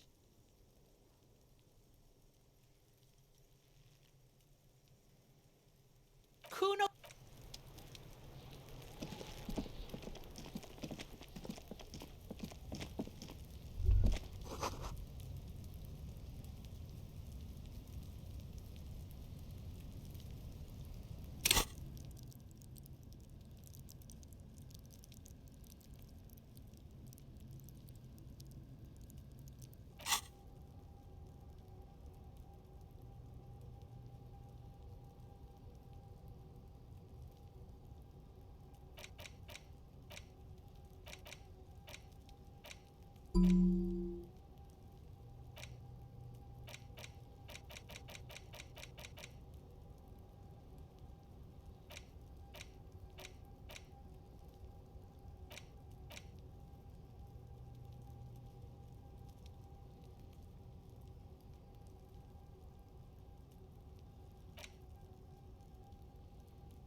All around you, the hisses and chirps of locusts fill the musky air.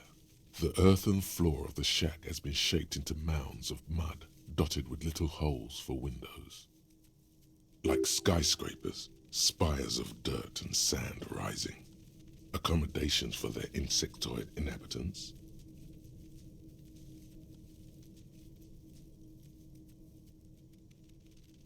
Well, detective of the locusts, for the missing locust case, which is a sub-case of the imaginary insect case, so at least that's going well.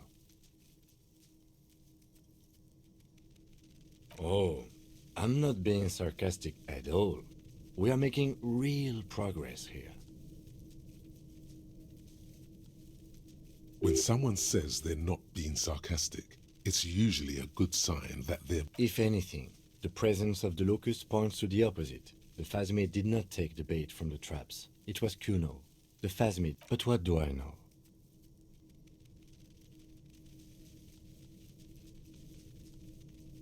I'll let you handle the Kuno side of things. You are doing just fine.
Fuck does Kuno care? Yeah. Kuno took the books, so what? So it wasn't a phasmid. A wave of disappointment washes over you.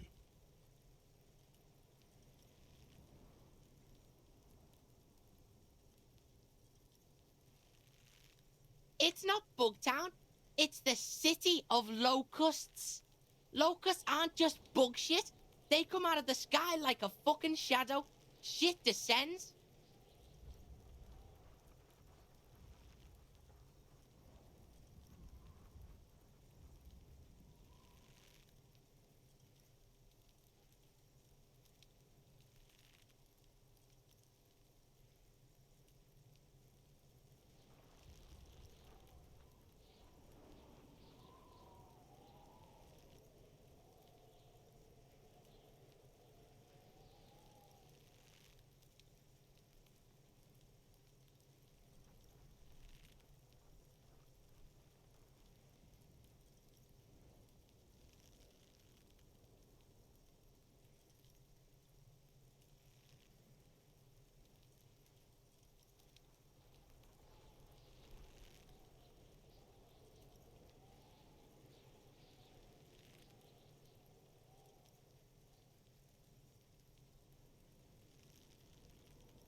You stop.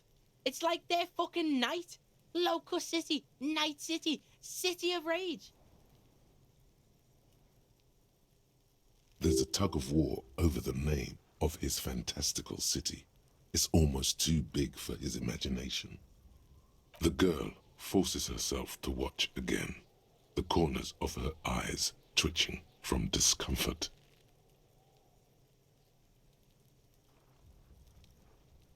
Maybe I am. Did he just say I? Kuno usually calls Kuno, Kuno.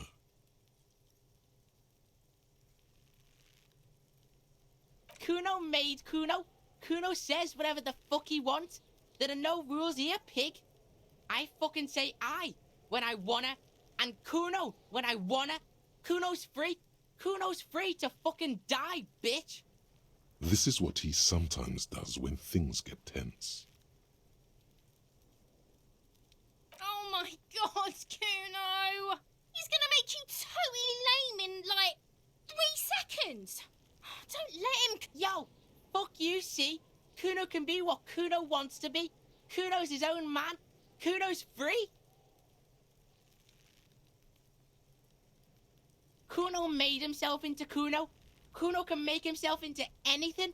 Kuno can make himself into a pig if he wants. Kuno can make himself into a... Kuno doesn't give a shit. Don't make yourself into a pig, Kuno. You'll have to take me away.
You hear snow melting, dripping from the eaves. Someone closing a window. So that's what this is about.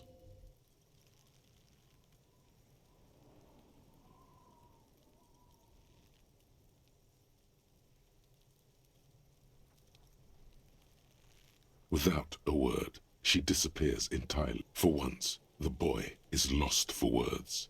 He turns completely red now, with splotches of white beginning to appear across his face.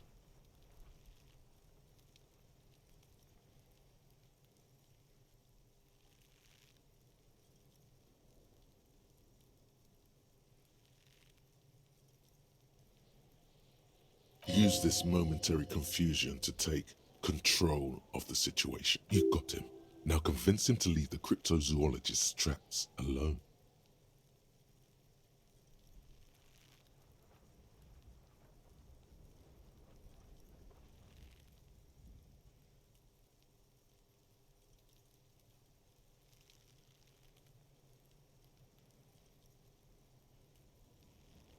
I don't give a shit.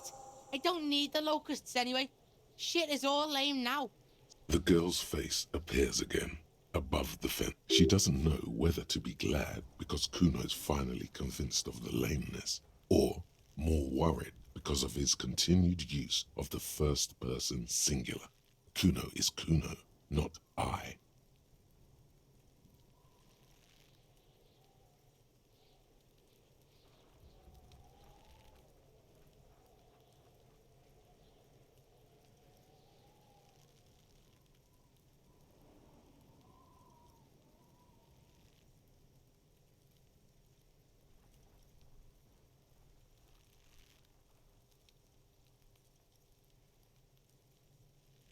It don't mean anything. It's shit.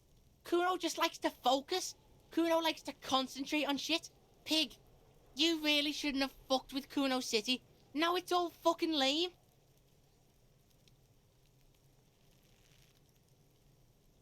Kuno's gonna let the fucking locusts die. The fuck are they trying to catch anyway? With the traps? He recognizes the name.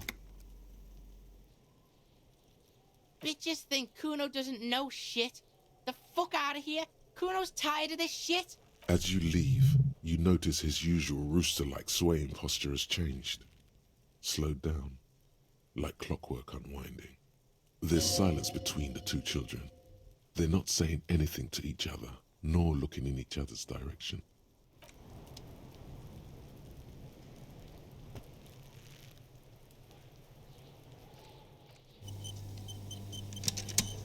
Fuck does Kuno care?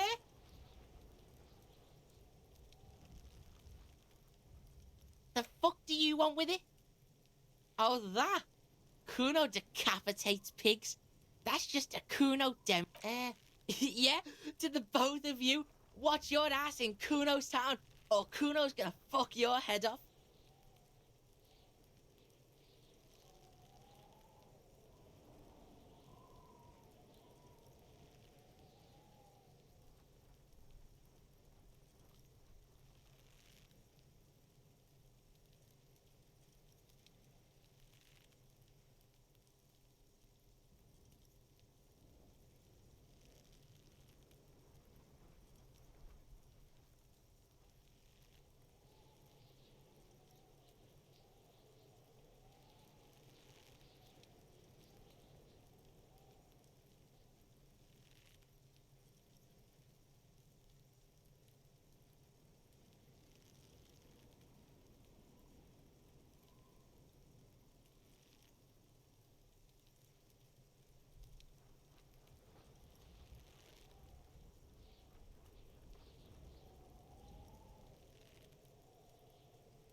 He is incredibly pleased with himself right now. Good call, Pigmeister.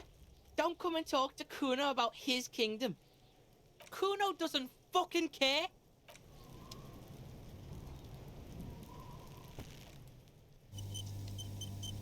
fuck does Kuno care? He's on your crime scene, bossing you around.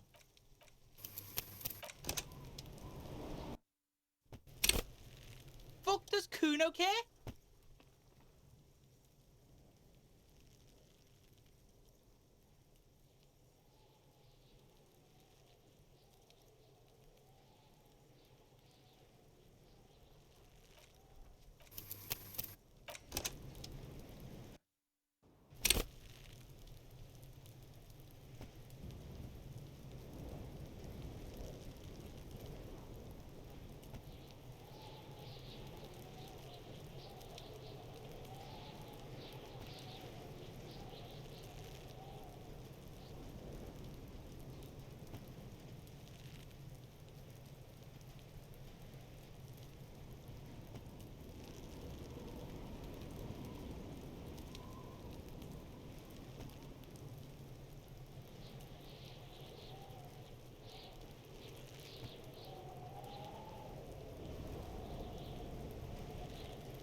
Does Kuno care? It's not Kuno. It's Kuno S.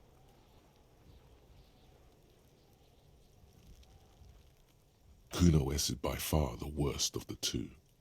Kuno has no problem being near you, but the other hides behind the fence, afraid for her life, like she's done something very bad. She came up with that psychopathic scheme of screaming for help before. Kuno just wanted to talk to you about his name. Kuno S was the one who wound him up and directed him.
All in all, Kuno respects madness. You cannot hope to outdo her on that front. You must win yourself a few minutes with him alone.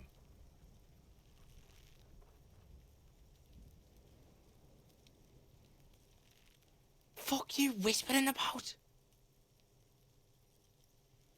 He's whispering too. He's going with it. But watch what happens.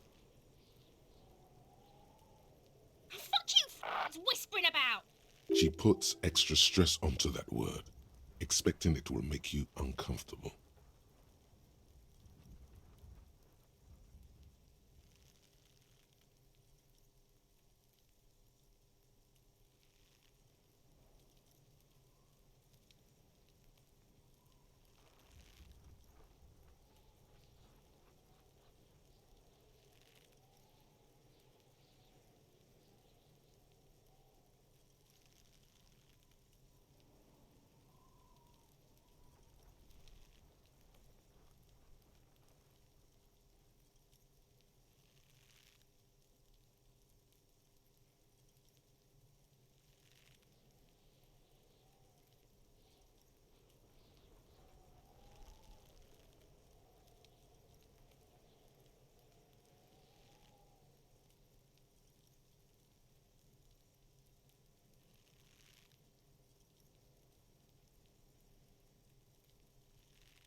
If Kuno wants to whisper, he's gonna fucking whisper, okay?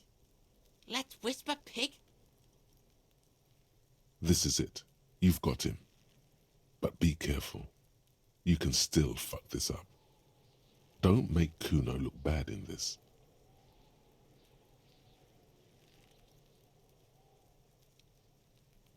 Crazy?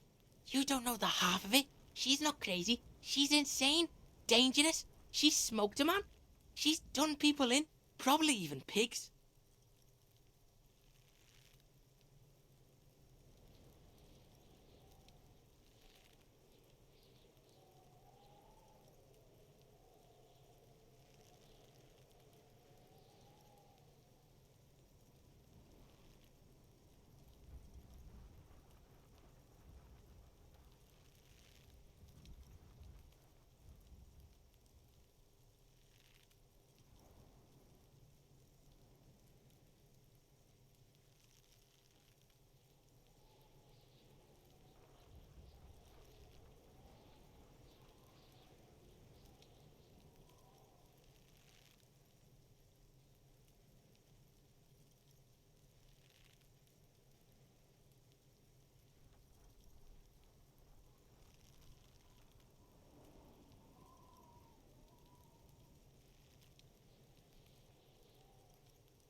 Stop talking to him! Kuno, I'm... She understands what you're trying to do. Yo, see? Did Kuno not tell you? Kuno told you. Kuno talks to whoever he wants. Talk, pig. Kuno's got it under control. You did it. They're separated. He's even turned his back to her, so she can't read his lips. Fuck. She can read lips. You should cup your mouth. Kuno means she killed someone. That's right. She's a killer. Like, actually a... His little green eyes are... He's meant everything he said before. But right now, he not only means it, he is sincere. Killing is serious shit. Kuno's always said... 488. The criminal code doesn't go higher than 190. She's probably killed a pig too. I mean, I'm pretty sure she has.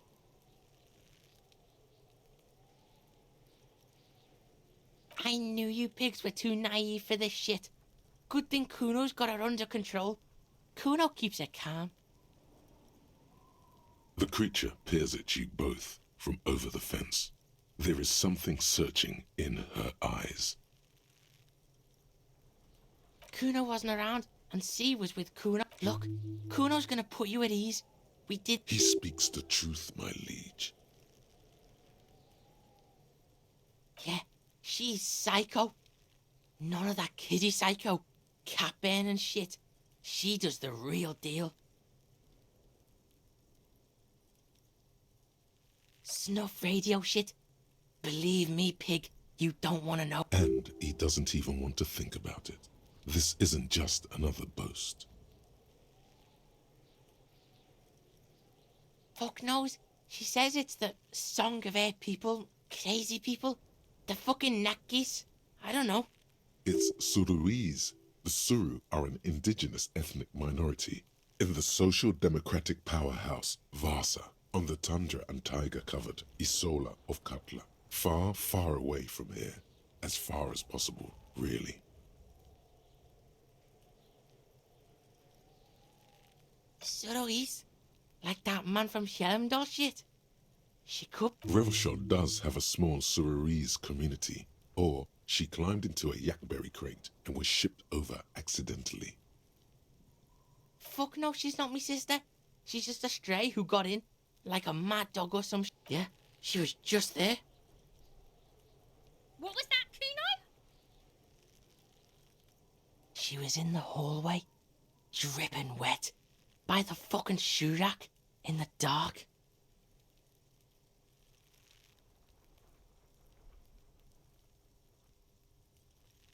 Yeah, that's the place.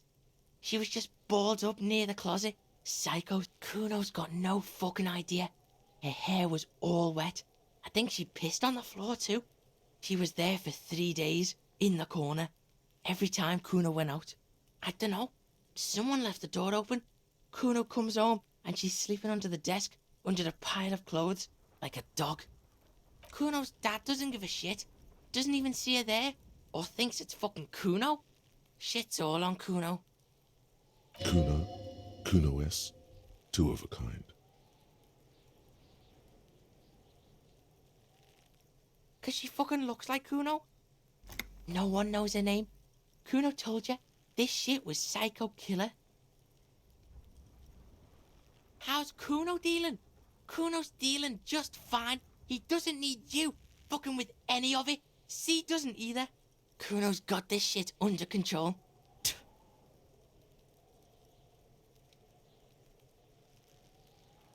Listen. C is Kuno's go-to. Kuno's protecting her. You fuck with C, you fuck with Kuno. You threaten her. This is what it all comes down to. He needs you to take him seriously now. I'm going to kill you. I'll run when you put the cuffs on her, sneak up on you later, and fuck you up. You understand?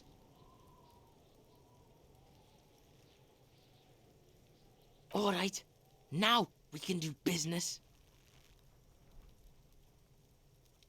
Yeah? What do you want?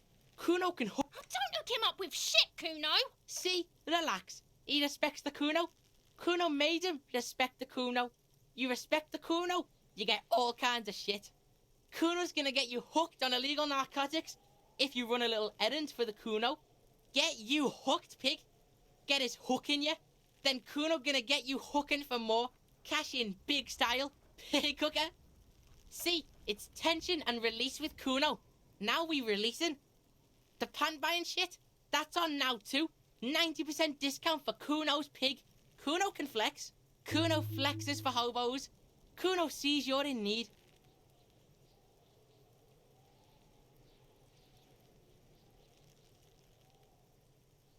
Kuno gets it from his dad. Kuno and his dad are major suppliers. That's where Kuno gets his lightning. Problem is, Kuno and his dad had a little falling out. Now junkies clawing at Kuno's door. Streets going mad. Kuno's got to throw his dirty popo man at it. Dirty popo man is you. In there is Kuno's violent dad on steroids. Kuno's dad does steroids and speed. If you can take him, you can have half of the speed. Kuno's dad is a fucking monster. He's the most violent man in Revachol. He doesn't give a shit about a single thing. He drinks too. Are you sure you can take on the most violent man in Revachol? In your condition? Like half. A baggie, but like in this vial. That's half a gram. Yeah, half a G. Want it or not?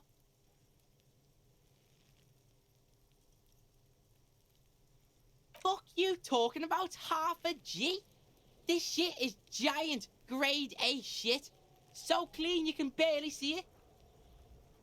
You can barely see it because there's barely any. Okay, Kuno's listening.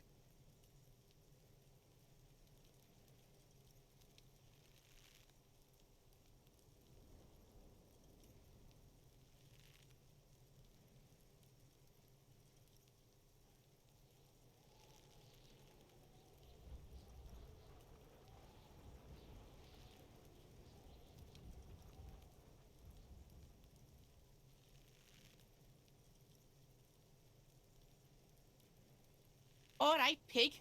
You can plug him, but you can't stop him. Just get in the apartment building. Kuno knows you already fucked your way in. Kuno, go to room 12, first floor, and kick down the door.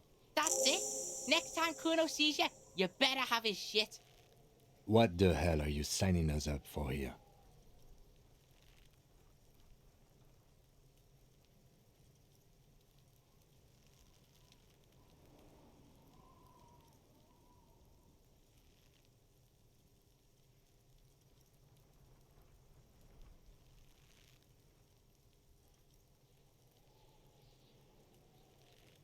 Okay then.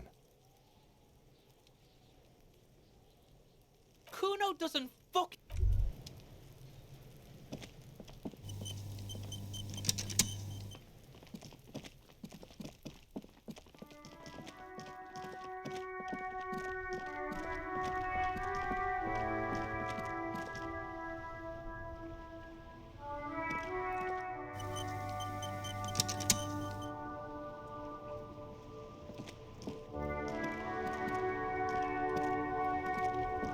Inside, you see a set of steering levers, a radio microphone, a pull-out toolbox. This is Precinct 57. How may I assist you? Hold on, officer. I've got Central Jamrock Public Library on the line, and I've already introduced you to their librarian. Connecting the call in 2, 1. Yes, this is Central Jamrock Public Library here. How can I help you, officer? He sounds worried, yet ready to assist. This is how people get when the police call. Billy Majon, you said. Give me a moment, I'll have to check our database.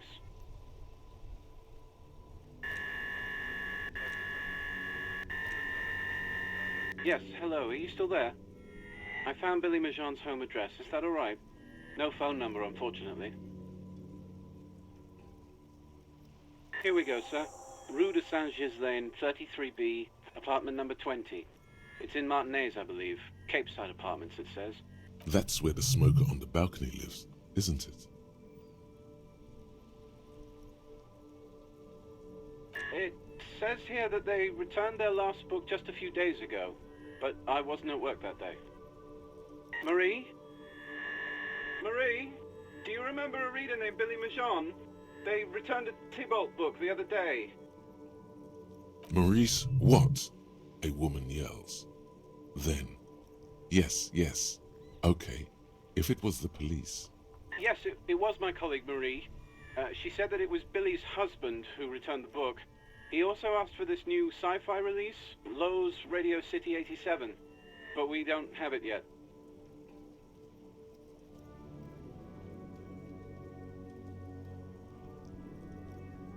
Marie knows Billy. She's been working here longer than me. Sometimes her husband returns.